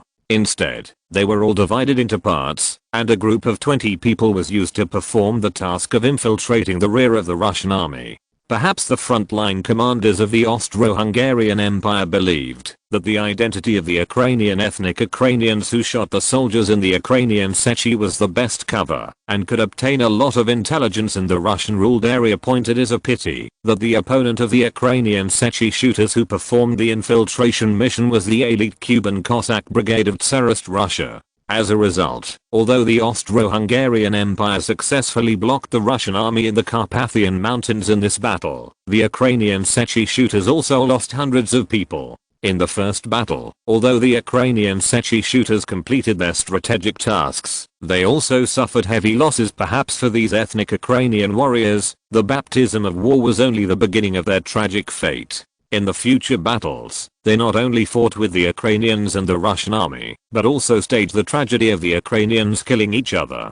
It is because they did not have the trust of the Austro-Hungarian Empire, so they have been fighting on the most dangerous front lines. This Ukrainian force fought valiantly in October to November 1914, April to May 1915 and August to September 1916. In the First World War, there were 3 famous battles on the Eastern Front in these 3 time periods: the Siege of the Ploiesti Fortress in 1914, and the Battle of Gorlice jointly launched with Austria-Hungary and Germany in 1915, and the Brusilov breakthrough in 1916. The 2,500-strong Ukrainian Chessi shooter was just a drop in the ocean in these 3 battles, which often involved millions. However, they showed extremely strong combat effectiveness in the war. They first used bayonets to break through the defense line of the Russian army with the Hungarians and Croats in the Siege of Ploiesti. Then, in the Battle of Gorlice, he and his allies, the Germans, annihilated more than 500,000 Russian troops and regained Galicia, which was occupied by Tsarist Russia. Finally, the battle in 1916 blocked the Tsarist Russian army, which was attacking like a tide, and pushed the salient to clear it. It is precisely because of their heroic performance in this battle that the rulers of the Austro-Hungarian Empire had to admit that they were the best troops in the entire Austro-Hungarian army. However, this Ukrainian Chessi shooter, recognized as the best army, was completely defeated after the fierce battle with the Russian army in the autumn of 1916, and has since disappeared in the long river of history. Of course, in addition to this 2,500-strong Ukrainian Chessi shooter, there are as many as 250,000 Ukrainian soldiers in the Austro-Hungarian army. Although they had a bad record of abandoning their weapons and fleeing in the Battle of Galicia, and they also passively avoided the battle during the siege of the fortress of Przemysl. But after seeing the atrocities of the Russian troops who had invaded Galicia in the spring of 1915, they, along with Polish soldiers, erupted in rare blood in the battle to guard the Carpathian Pass. Taking advantage of the natural dangers of the Carpathian Mountains, they used rifles, bayonets and even shovels to fight the Russian army several times larger than themselves for 5 days, which not only killed and wounded the Russian army in large numbers, but also helped the Austro-Hungarian Empire and the German army against the Russian army. It took enough time to fight back. However, whether it is the Ukrainian Chessi shooters who fought bravely, or other Ukrainian soldiers who were ashamed and brave, they could not exchange the Austro-Hungarian Empire's trust in the Ukrainian ethnic group with their hard work on the battlefield. After the Battle of Galaci, the disastrously defeated Austro-Hungarian Empire arrested and executed hundreds of Ukrainians without trial, citing their disastrous defeat by selling Austro-Hungarian military intelligence to Tsarist Russia. In addition to executing so-called pro-Russian element, thousands of Ukrainians were relocated to the west to prevent them from providing intelligence to Tsarist Russia, and more than 30,000 Ukrainians were imprisoned in concentration camps located in Austria, Austria-Hungary. Marshal Conrad, the chief of the general staff, even called the Ukrainian ethnic group untrustworthy lazy people. Perhaps the reason why the Austro-Hungarian Empire recruited a large number of Ukrainian soldiers in the war was just to make up for the lack of troops, and it also hoped to use the bayonet of the Russian army to consume the elite of the Ukrainians in the war. Perhaps the conspiracy of the Austro-Hungarian Empire succeeded, and countless Ukrainian soldiers shed their blood on the battlefield, and the residential area of the Ukrainian ethnic group was the main battlefield of Austria, Germany, and Russia, and was ruthlessly destroyed by the war. Edel seems to want to have ideas in Western Ukraine, so some of the practices of the Austro-Hungarian Empire still inspire him. But now there is news that Edel can't let go of his work, now concerned about other issues. Chapter 269 Gold. It was an accident at the gold mine that allowed Edel to quit his job. Near the town of Portia in Vorsa, in western Romania, a gold mining company flooded the river after a recent torrential rain broke its dikes. As a result of the pollution of the Ort River, a tributary of the Danube, a large number of river fish died, and the river water was not available for human and livestock consumption. More than 50,000 people along the river suffered from water shortage, and the direct economic loss reached 1.5 million lei, and the indirect loss reached 5.4 million lei. Edel was also very annoyed at the emergence of such a gold mine contamination case. Let the Prime Minister handle this matter. No matter who is involved, let the Prime Minister handle it. I have no opinion. As your majesty. After Edel watched the guards go out, the Prime Minister should deal with this troublesome matter. After the establishment of the Kingdom of Romania, most of the gold mines in the country were owned by the government, and only a small part was left behind for various reasons. However, the gold produced by these private gold mines must also be purchased by a state-designated reserve bank. In order to make a profit, these private gold mines are inferior to state-owned gold mines in every way, and this is the case of this accident gold mine. Now most of the gold mines in Romania are rock gold, so it is necessary to mine mines, and other various gold mines are very important to Romania, and even while Latin is used for Romania in the Balkans is due to these gold mines. The Dacians, the ancestors of the Romanians, who lived in Romania in the 2nd and 3rd centuries BC, made exquisite gold ornaments, which were exported to various regions of the Black Sea and the Mediterranean. In the early 2nd century AD, the Roman Empire defeated the local Dacian kingdom and organized the region into a province of the Roman Empire. The vast majority of the territory of the Roman Empire is south of the Danube, and there are basically no provinces north of the Danube. Romania is probably the only one. Because of the gold mines, this province was very important to the finances of the Roman Empire. The gold mines attracted a large number of Romans to pan for gold. These people brought Roman Latin and washed the local language. As a result, the land on the north bank of the Danube was rapidly Romanized, and a large number of local people also used Latin. Even after the Roman Empire withdrew from here, the local Dacians continued to use Latin, which also constituted the difference between the Romanians and the surrounding Slavs. Romania is still the second largest gold producer in Europe, reaching 28 tons in 1913, ranking second in European domestic production. During the initial process of industrialization, Edel forgot to mechanize the gold mining industry in Romania, and only noticed it after Viscount Edre's reminder. Large sums of money are then invested in the industry to increase its production, but for the gold mining industry, discovering new gold mines is the best way to expand production capacity. Now the largest gold mine in Romania is the Smitip gold mine, which has a total reserve of 178 tons and provides 5 or 6 tons of gold per year. This gold mine is not big in Europe.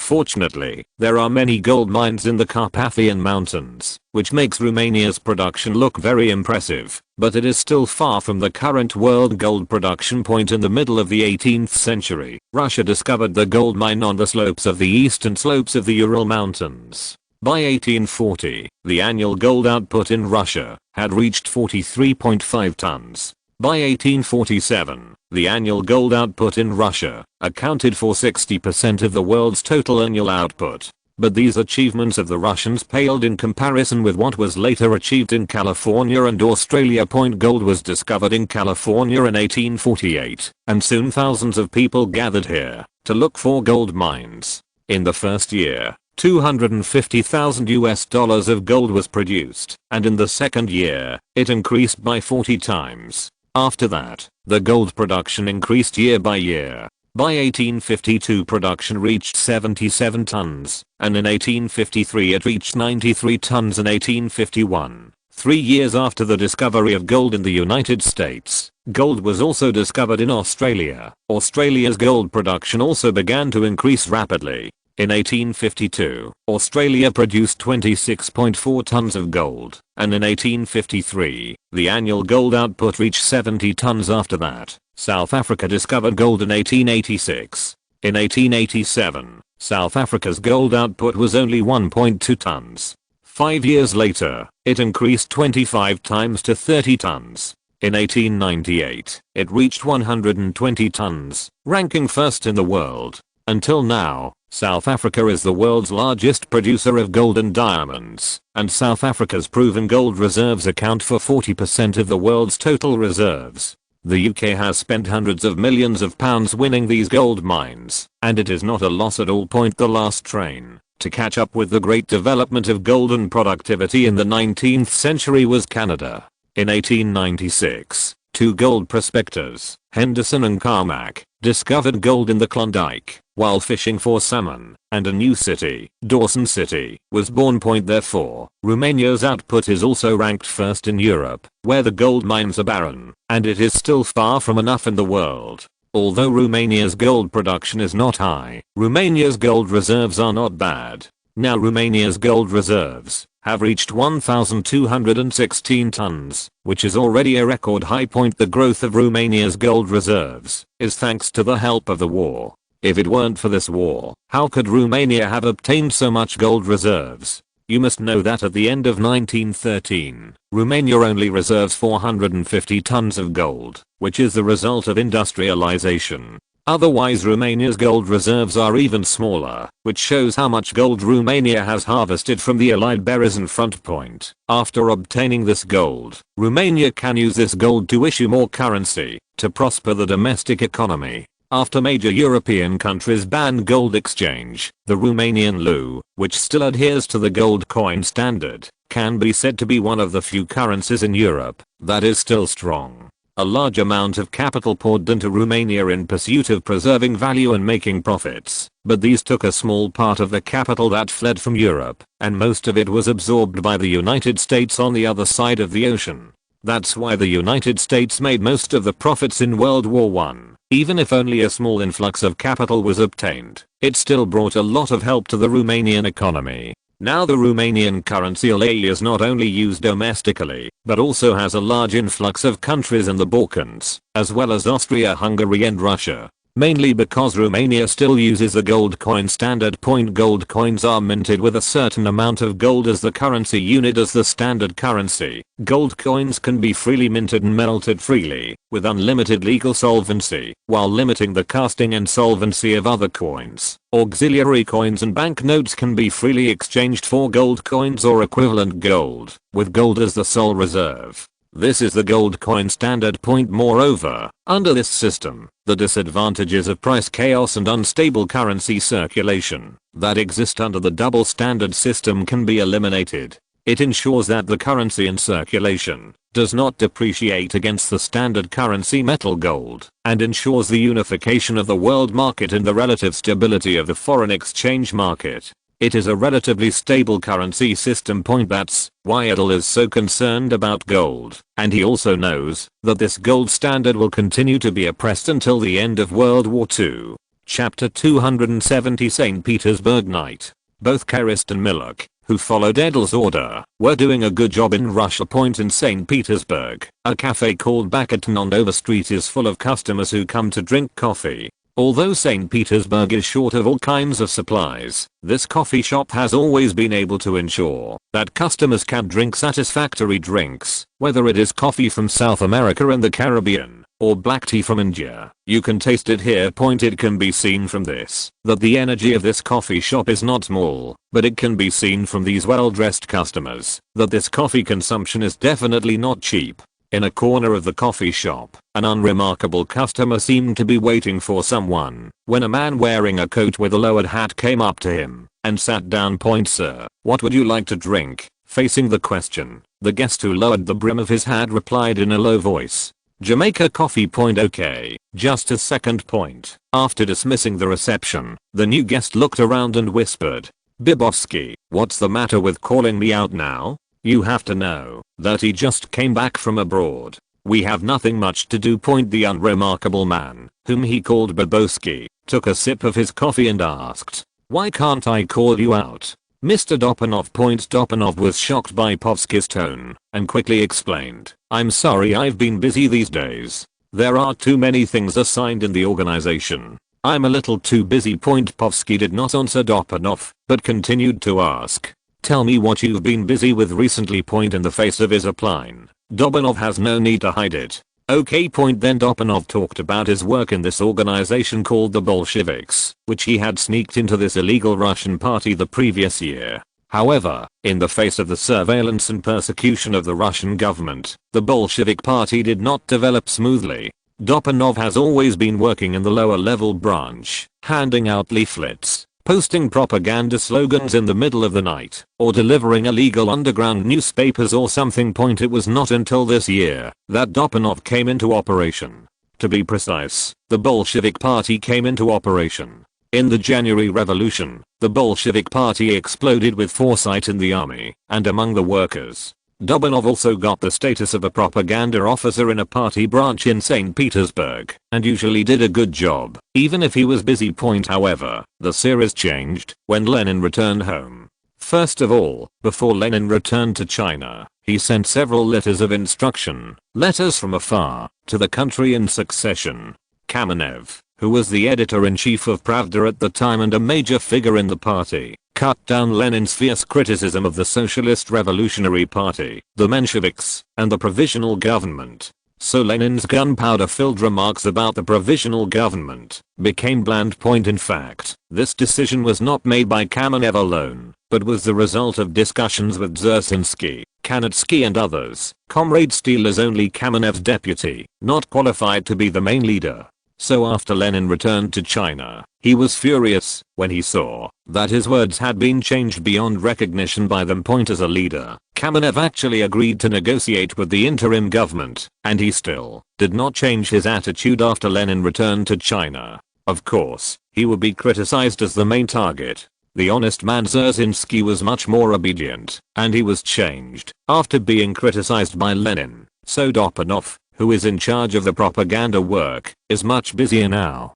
One time he executes this instruction, another time he executes that order, and his legs are about to break. This time, after receiving a request to meet Bibovsky, Dopanov sneaked over to cover for other reasons. Hearing what Dopanov said, Bibovsky said it calmly, I'm going to arrange for a few people to come in, preferably with a job similar to yours. Dopanov slowly sipped his coffee, feeling the aroma of coffee from the Caribbean region, and asked how many people. Not much.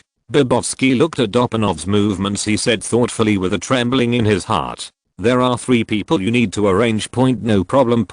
After discussing the business, Dopanov and Bibovsky chatted for a while and left. Looking at the back of Dopanov who was leaving, Bibovsky pondered, it seems that this Bolshevik party is very brainwashed, and even the Romanian spies have loosened their attitudes. You must know that these spies were specially trained in anti-brainwashing before they were sent out. Now it seems that Dopanov has loosened his mind a bit, and he needs to choose a time to correct his thinking. It is not a good choice for him to join Russian politics as a Romanian. Bibovsky was in an ambush just now when he was sending people into the Bolshevik party, not just 3 people, but 10 people. However, seeing that Dopanov had loosened up, he planned to make some concealment because of the careful consideration of the intelligence department. He intends to let the other 7 people enter the party through regular channels. It doesn't matter if you are slow, the main thing is to be safe. After waiting at the coffee shop for Dopanov to leave, Bibovsky was also ready to leave. After he left the coffee shop, he called a carriage to Victor Avenue. After getting off the carriage here, Bybowski looked around and saw that no one was paying attention to him, walked to a coffee shop, and then walked from the back door of the coffee shop's kitchen to an alley point. Suddenly there was an old wagon. Bybowski changed into a worn-out clothes, and the employee who pretended to deliver the goods left here on the carriage. The carriage drove all the way to the suburbs along the road. After driving for an hour, the carriage finally stopped at a 2-story old-fashioned house in the suburbs. When the carriage was parked, a few figures flashed across the house, and Bybowski got out of the car and pushed open the door and walked in. There were dozens of people wearing clothes of various identities inside, and when they saw Bybowski come in, they all stood up to say hello. "Master, you're here. Master." When Bybowski came in, he called 3 names. Kaspersky, Anthony, Stoke, you 3. "I'll take you out tomorrow." The 3 people whose names were named by Bybowski all stood up and replied, "Good station master." After Bybowski greeted the 3, he continued to speak loudly to the others. "Don't worry about the rest. In a few days, we will arrange for you to go to various places to lurk. But your task is only one, that is to join the Bolshevik party and then wait for our order. Here I need to remind you, you Romanians, your family is in Romania, and you need to serve. Romania is prosperous and hardworking, and we will stick to our beliefs forever." Those present said loudly. This is also the slogan of Romanian intelligence services. Bybowski watched with satisfaction at everyone's performance. The next day, Bybowski brought Kaspersky, Antonico, and Stoker over to be introduced to the party by Dobanov. Others were scattered by Bybowski to various parts of the city, where they would show a strong interest in the Bolsheviks. As for when they are absorbed in, it depends on their ability. Of course, Romanian actions are more than that. Romania also has actions in other parts of Russia. If you're listening to this novel on a channel other than Fanfic World, it means they downloaded and uploaded it without effort. We cordially invite you to visit our channel, Mundo Fanfic Novelos. There you'll find the original version of this story, and you can explore many other novels of various genres. We're waiting for you to immerse yourself in a world of incredible novels. Chapter 271, Crazy Smuggling. The breath of revolution has not yet permeated Baku, but officials in Baku have long been well aware of the situation in St. Petersburg. However, this did not give these officials a warning, but made them even more crazy. Everyone wanted to make more money when the building was about to collapse, and then fly away. So as a famous smuggler, Poponov, who is now very popular in Baku. Everyone in Baku knows that you can do business with Poponov as long as you have supplies or money. Therefore, Poponov opened a special trading company in the city of Baku. Tiger Trading Company was prepared by Poponov for the Caucasus region. In this trading company, Poponov hired a few staff to maintain the company's operations, and then in the suburban docks area, he built a special sales vault to pull many beautiful women from all over the world, and also prepared a lot of wine from here. Therefore, in the past 2 years, Poponov has been known to everyone in Baku. Director Velikov, I want your batch of goods at the previous price. In a secret room in a private club, Popo's husband holds a Middle Eastern beauty in his arms, speaking to Chief Velikov of the Caucasian Internal Affairs Bureau, who also had a scantily clad blonde woman beside him. Chief Velikov held a wine glass in one hand and groped around the woman beside him with the other, and he said with half squinted eyes, "The price is a little less. You must know that my people have to eat." In the face at Director Velikov's request, Popov said with a smile, "It's me who didn't think carefully and couldn't let the director's subordinates go hungry. Well, I will add 15% of the price, which is an account to the director." Popov's words made Director Velikov open his eyes and said with a smile, "I like your cheerfulness very much. You are indeed the most cheerful businessman in the Caucasus. Then do as you wish. I will let my subordinates prepare the goods and wait." Popov drove the woman aside, sat next to Chief Velikov, raised his glass and spoke to him. "May we have a happy cooperation. Pleasant to work with." Popov continued to drink 2 drinks with Director Velikov and then retired. As for what Director Velikov was doing inside, he didn't care. It would be fine anyway. Popov returned to his office and told his assistant Anatoly about Director Velikov. His assistant was also from Romania like him. He came here to relieve the pressure he was under. Whether it meant monitoring or not, I believe Popov himself knew it. The funds used on his end are too large, and it would be an anecdote if no one supervises the assistant with the meaning of monitoring complained a little resentfully.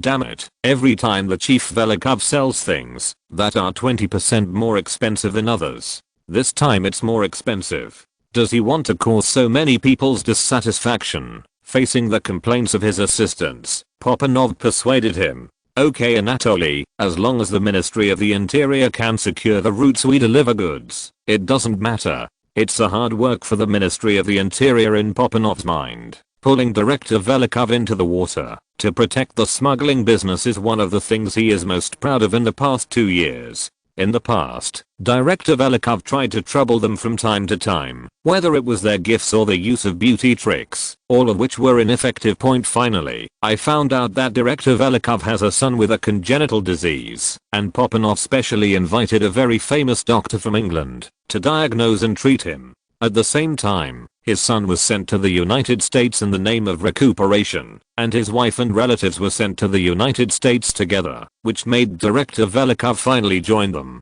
The energy and expenses involved are not insignificant, but everything became worth it after Director Velikov agreed to join. In the month that Director Velikov joined, the amount of oil transported by rail went from 30,000 tons to 60,000 tons. However, after lacking the restraint of his relatives, his greedy and lecherous nature was quickly exposed. As far as Popanov knew, in just a year and a half after his family left, Director Velikov found 2 secret lovers, but there seems to be a daughter of a death row prisoner. Moreover, Chief Velikov often sold items seized by the Internal Affairs Bureau to Popanov, many of which were intercepted by other Romanian smugglers. However, Director Velikov's commodities must be purchased at high prices, and the prices are generally increased by 10-15%.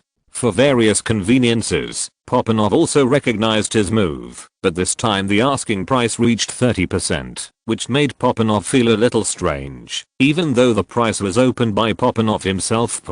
When Popanov was thinking about why Director Velikov raised the price, his secretary walked in. He spoke to Popanov as soon as he came in. Sir, I have heard news that St. Petersburg is sending someone to check on Baku. The secretary's words surprised Popanov, and he asked the secretary, tell me carefully what's going on here. Regarding Popanov's reaction, many secretaries know of course why their boss has such a big reaction. Boss, I heard that the interim government specially sent a commissioner here. Popanov had already reacted and knew that he had lost his way, so he let go of the secretary and asked to calm down. Anymore, knowing what his boss asked again, the secretary replied respectfully, that's all for now. Popanov told the secretary, you go to prepare the car first, I'll go out later. After watching the secretary go out, Popanov spoke to his assistant. Anatoly, you continue to deal with the work at hand, and Midlekin Batumi also needs to ask for cooperation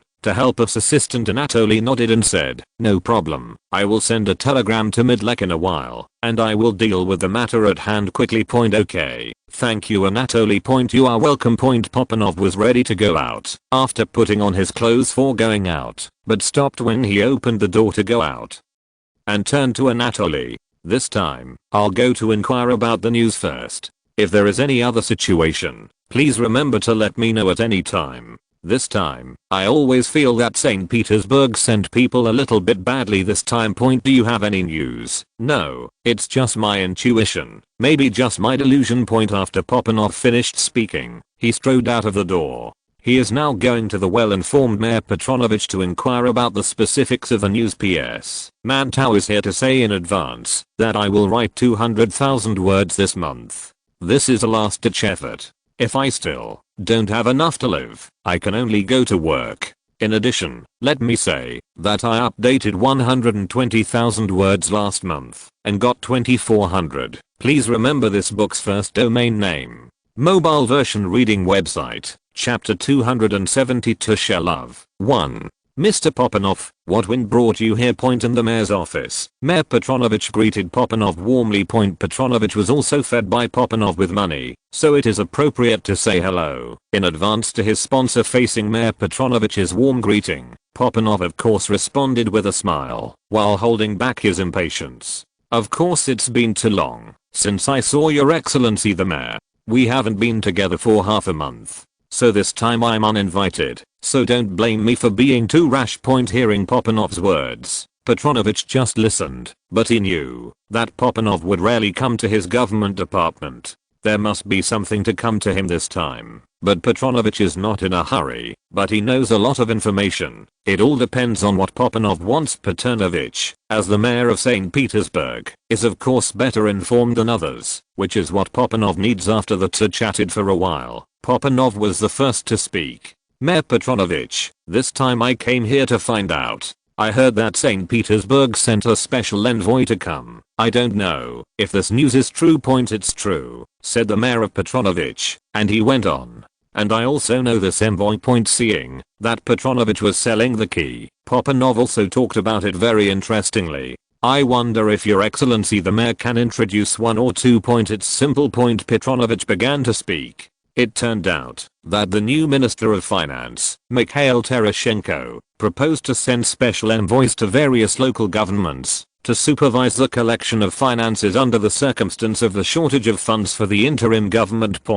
Now that the provisional government has not been established, local governments lack fear of the current central government. There are reservations when implementing the new policy, but mainly local governments are delaying tax payments for various reasons, which makes the interim government, which bears most of the country's financial burden, quite unbearable. And the further from St. Peters, the more procrastination. So after the proposal of Finance Minister Mikhail Tereshchenko, Lvov, the head of government, quickly agreed to the proposal of the finance minister. However, he also added that each envoy sent can punish the crimes they see, as long as they are not higher than the leaders at the city level. They can be handled by the special envoy, and the most important thing is that the special envoy can secretly mobilize the garrison to help him. Each special envoy has a transfer order written by the Minister of the Navy and Army Alexander Guchkov, allowing each special envoy to mobilize no more than one regiment of troops. This makes every envoy a big man who can move the place. The special envoy sent to the Caucasus region is an old acquaintance of the mayor Petronovich, so the mayor can speak confidently and simply. The new envoy is called Serov.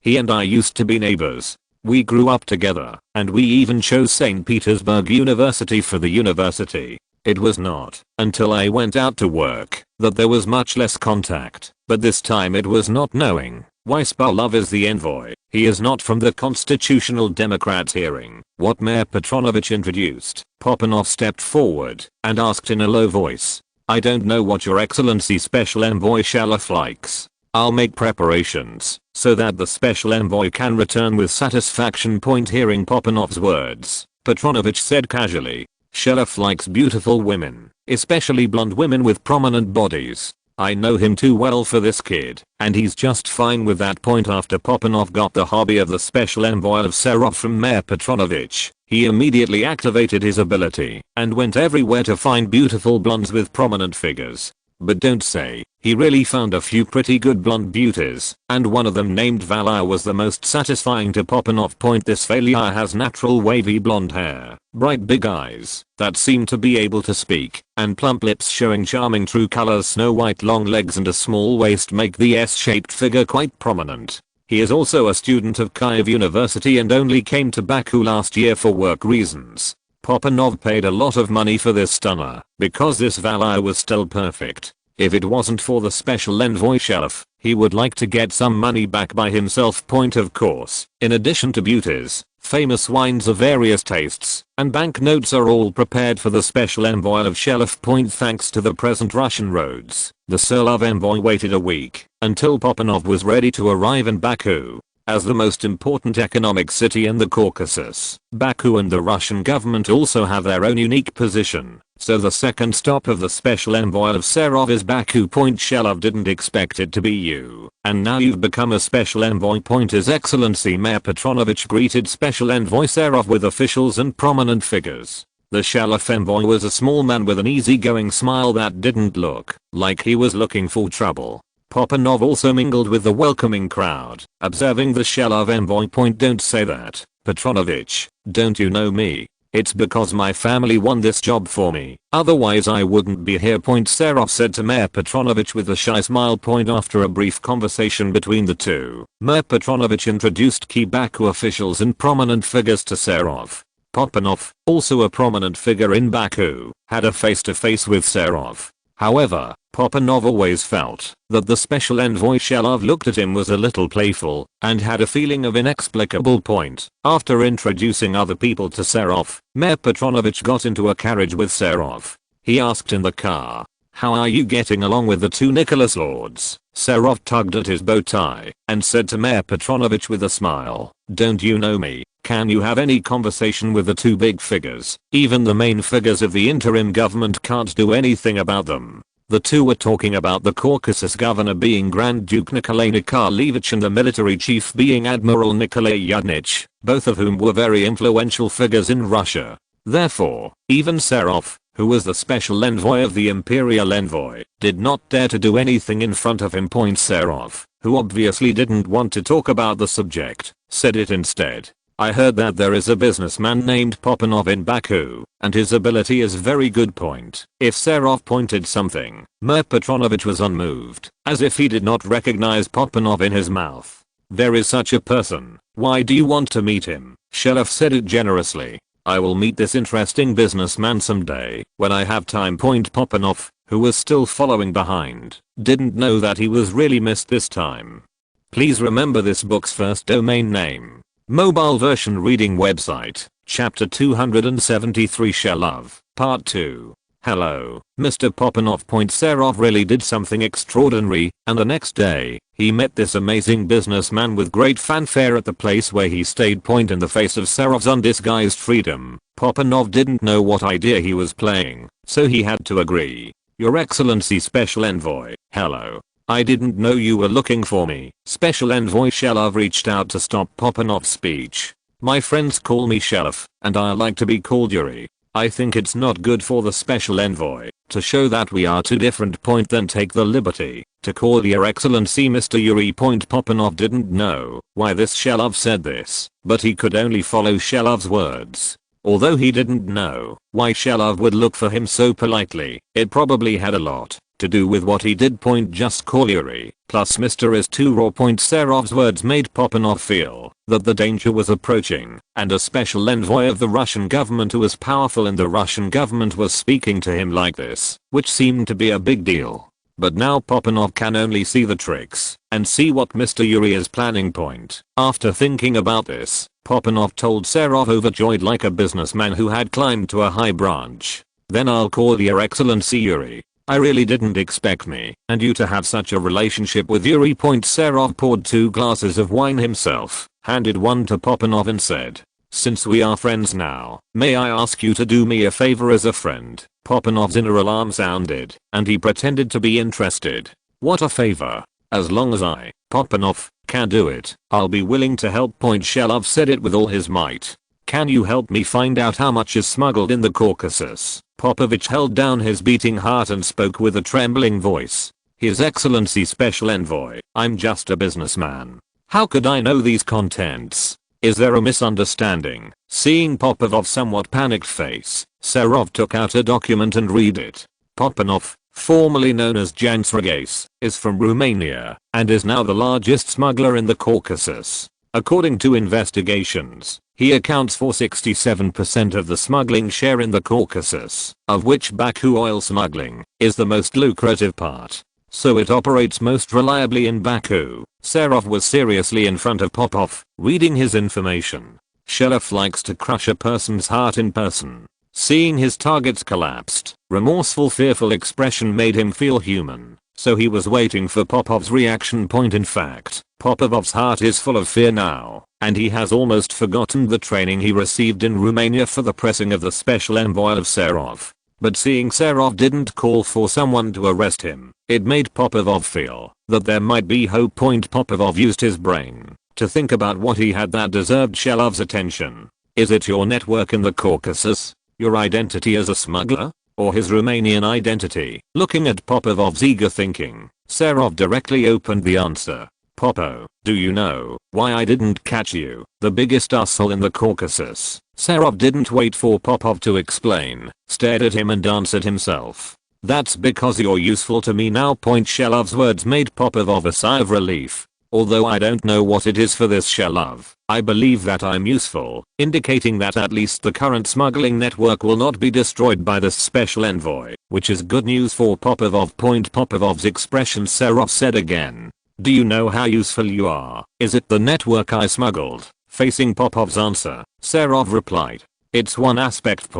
Because of my connections in Romania, that's one aspect. 2. Seeing Popovich guessing everywhere, Serov suddenly didn't want to tease the man who worked for the Romanian government. I need you to put a word on your top. What? I want to be able to get some people out of Russia and need to settle them in a country that is now free from war. No problem. Serov's words. Popovov answered very frankly, but he didn't know that Serov had not finished speaking. What I need is to send hundreds of people out of the country, and you also need to give me an amount of $500,000 as my compensation. Popovich knew that sending him abroad was not just a matter of buying a ferry ticket, he also needed to settle it down, otherwise he would not talk to him specifically. Popovich retorted directly. This price is too high. It costs at least $3 or $4 million to send hundreds of people out. It's more than worth the price just to change your default. Serov's price of $500,000 plus hundreds of people made Popov, a businessman of money and power, feel too high.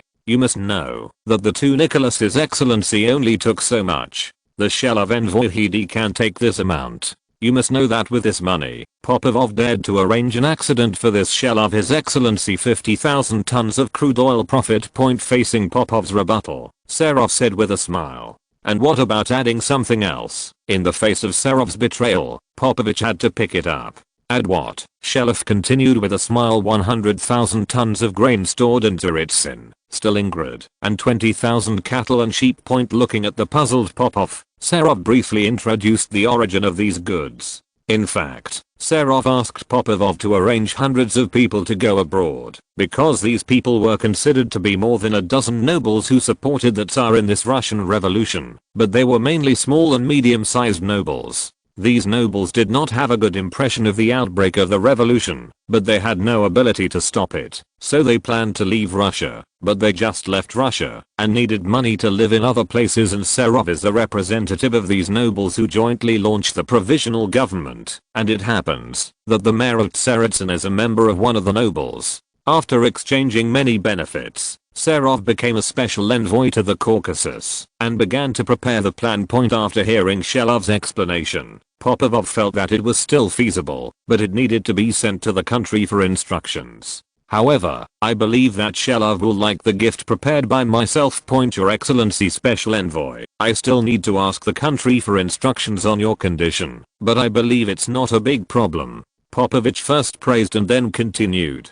Mr. Shelov's tour in the Caucasus is also very hard. I specially prepared some relaxing gifts for your excellency. Even, is it? Shelov asked with interest. It is estimated that these people have already inquired about his hobbies, but his vision is not low, but he just doesn't know the quality of the gifts sent by Popovich. The blonde beauties that Popovov then brought in really fit Serov's taste. In particular, a beautiful woman named Valia, even Serov rarely encountered. He was very satisfied with this, and Popovov also received a telegram from Romania a few days later, agreeing to Serov's request and asking Popovov to assist in transporting Tsaritsyn's grain and livestock back to Romania. Hundreds of Russian nobles and their families then withdrew from Russia with the help of the Romanian government. Most of them went to the United States, and other nobles who had ideas about Russia were scattered in Sweden, Holland, Spain and other places. However, Serov did not leave with them, but stayed. He also specially married the Ukrainian beauty named Valia. This is also very surprising, but I believe it must have its purpose. Please remember this book's first domain name. Mobile version reading website, chapter 274 Attack of the Provisional Government. While Romanian smugglers were hard at work digging into Russian corners, something more chaotic happened in St. Petersburg. Foreign Minister Pavel Milyukov sent a note to the governments of the Allied countries, promising to continue participating in the First World War until the end of the victory. Mass demonstrations against the war broke out by workers and soldiers in Petrograd on March 2nd and 3rd, with demonstrators demanding Miliukov's dismissal. This greatly displeased the commander of the Petrograd military district, Lavl Kornilov, who asked the government to issue an order to suppress the demonstrations by force. However, Kornilov's request was rejected by Prime Minister Lvov. Lvov believed that the interim government could not make such a move, otherwise it would be no different from the overthrown Russian government, and it will shake the foundations of the interim government, knowing that there is more than one government agency in St. Petersburg. Because of the opposition of Prime Minister Lvov, the military repression was rejected. So Foreign Minister Miliukov and Army Minister Guchkov, the two cabinet members, announced their resignation. In fact, Lvov's choice was also a helpless move. At that time, if the protests and marches of the people were suppressed, the people would be driven into the arms of Bolshevik. Because many soldiers and workers in St. Petersburg have been organized by the Red Party, a crackdown would be a prelude to the downfall of the interim government. After the resignation of the heads of foreign affairs and the army and navy, the interim government can only be convincing by joining other parties. At that time, another government, the Petrograd Soviet, also entered the site of the provisional government. One more thing to say here is that the Petrograd Soviet was not the later Soviet government, and its government members were not all members of the Bolsheviks. Many of its members were Mensheviks, and the provisional government just needs the help of these Mensheviks so that it can unite the left-wing forces. Of course, the provisional government did not give the Menshevik party much importance, but gave two irrelevant ministerial positions to labor and posts and telecommunications, whose main target was the Social Revolutionary Party. Speaking of the Social Revolutionary Party, in fact, this party has not been established for a long time. This is a Russian petty bourgeois party formed in 1902 by a preliminary coalition of several scattered groups and groups of the old Narodniks. In December 1905, the first National Congress of the Socialist Revolutionary Party was held, and the party program and constitution were adopted, and its establishment was officially announced. The main characters are Chernov, Kerensky and so on. Among them, Kerensky was the most favored by the provisional government, because in 1905, Kerensky served as legal counsel for the victims of the government's repression, and was imprisoned for publishing works inciting the revolution. The event made him famous, and he also worked as a defense attorney for the trials of many opposition politicians. These jobs benefited Kerensky in subsequent years, making him a nationally known political figure. So the interim government took out the Minister of the Army and Navy, a seat so important in the war, to win him over. In addition to this, of course, the relationship he and Lenin had been friends with as children was also part of the provisional government's considerations. During the provisional government, Lenin made a lot of headaches by saying that the revolution needed to continue.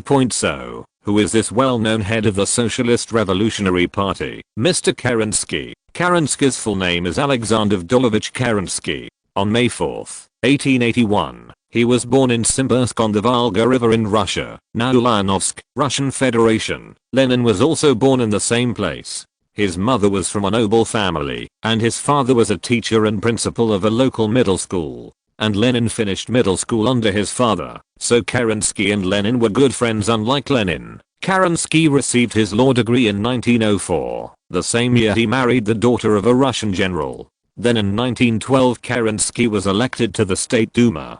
During the trial of the Jewish police, the accused was falsely accused of killing a Christian boy in a ritual sacrifice. Kerensky successfully persuaded the St. Petersburg lawyers to pass a resolution. He condemned the incident as deliberately spreading rumors to slander the Jewish nation. He ended up being detained for 8 months for criticizing the judicial system. When the war broke out, Kerensky supported Russia's entry into the war and urged the government and the people to unite with the outside world. However, because the government adopted an oppressive policy and could not fight effectively, he advocated the abolition of that Tsarist regime. In this time and space transformed by Edel, Kerensky was also one of the leaders who quickly rose to prominence during the January Revolution, when he was elected as vice chairman of the Provisional Governing Council of the Petrograd Workers' and Soldiers' Soviet.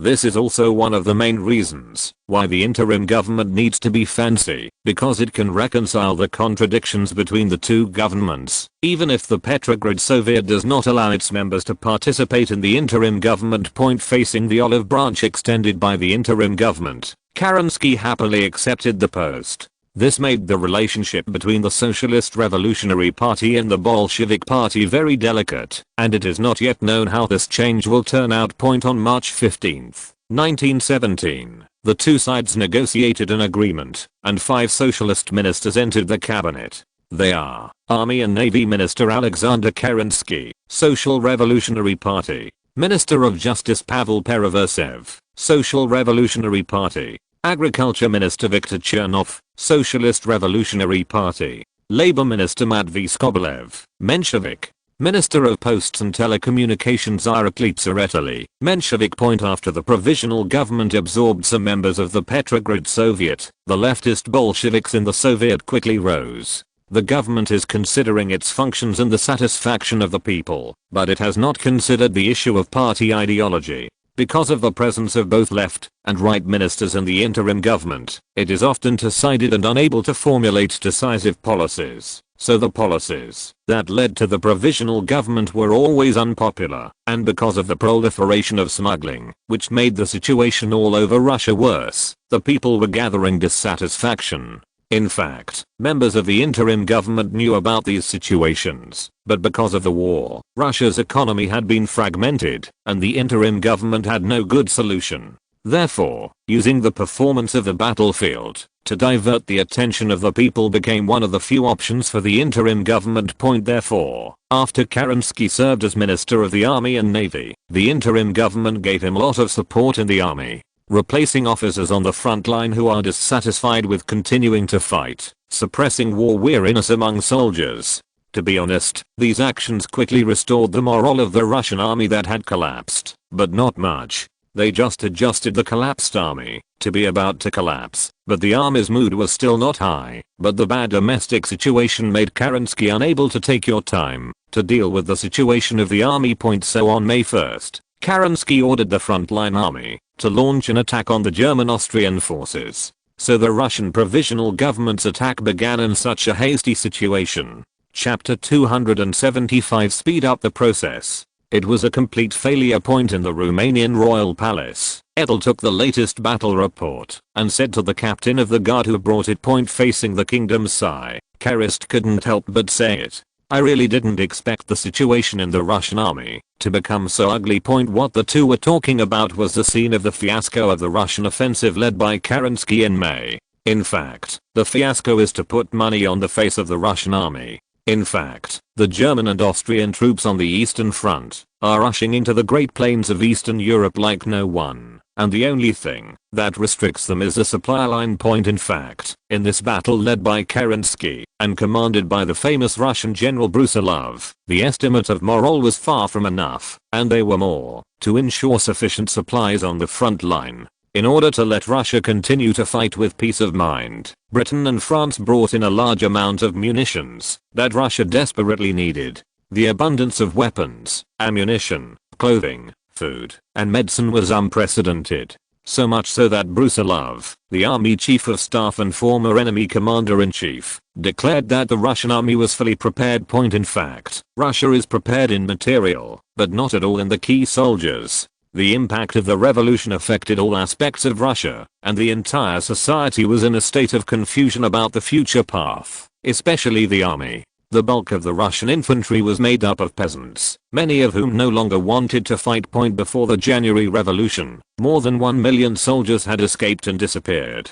And after the revolution, put down your weapons, it's time to go home. It became the words of the soldiers greeting each other. Moreover, there are a large number of trenches on the front line that are empty, and some army groups are short of tens of thousands of people. The outcome of the battlefield was beyond the expectations of Kerensky and Brusilov, and it is reasonable that they did not pay attention to the emotions of the soldiers, which led to tragedy. In just half a month of the Kerensky offensive launched on May 1st, the German-Austrian coalition launched a counterattack, and the Russian army collapsed across the board. The German elite Arrow 2nd Guards Division entered Ternopil city on the 21st, threatening the rear of the 8th Army. Brusilov exhausted all means and invested his most trusted Caucasian troops, still to no avail, and finally had to break out of the encirclement before the formation of the encirclement of the German and Austrian troops. The entire army was almost wiped out. Even if the breakout was successful, most of the soldiers were reluctant to return to the army, and the army's heavy weapons and baggage were all lost. At the same time as the southwest front collapsed, the western and northwest fronts, which were in worse condition, were also unable to maintain the front line.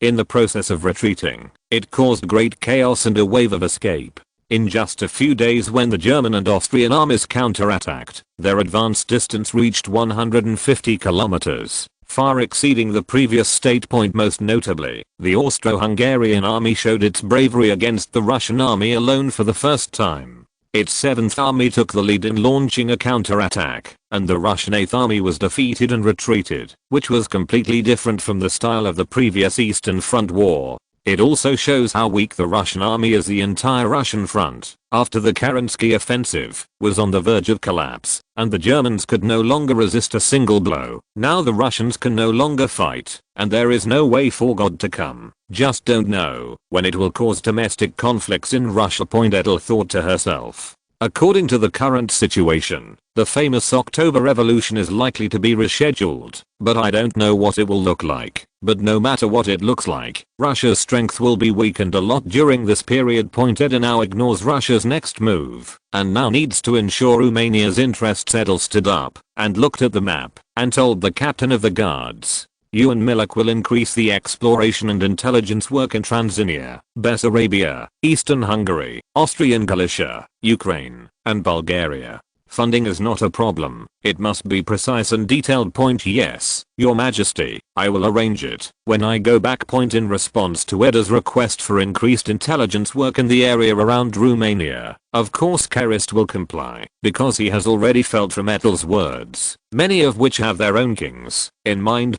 Call the Prime Minister. After the captain of the guard left, Edel called a guard to instruct him. It didn't take long for Edel to see Prime Minister Bricianu in the palace. The Prime Minister called you here this time to show you some information. Edel handed the Prime Minister the news he had just received from the Russian front. After receiving the information from the king, Prime Minister Bricianu checked it. The Prime Minister's expression was extremely rich when watching this intelligence.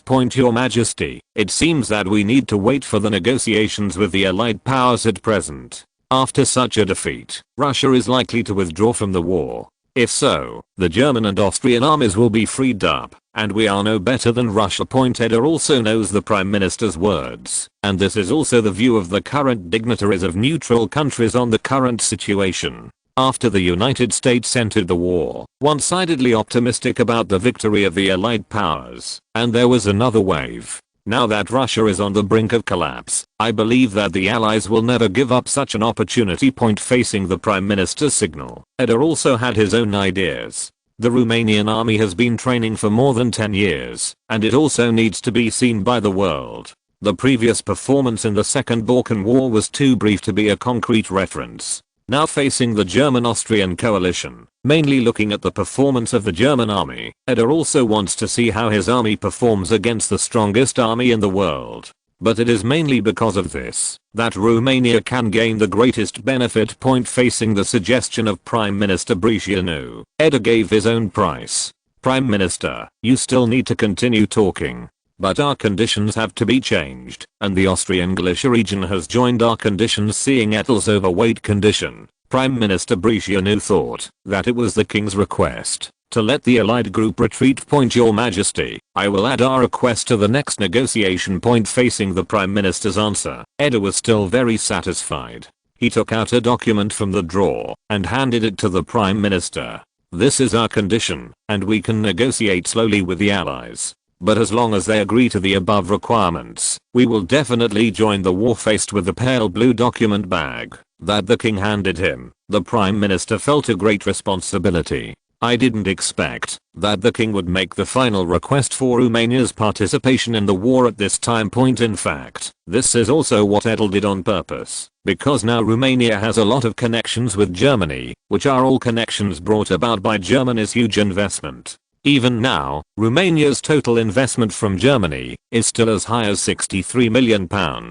Most of this money comes from private investment, but Edel has no idea of making this money, and Romania needs German technology and equipment in all aspects after the war. End of this chapter. Thank you very much for reaching the end. Don't forget to like. Looking for more exclusive content and immediate access? Subscribe to our Patreon. Remember, every like, subscription, or donation encourages us to continue. Thanks to everyone. See you in the next video.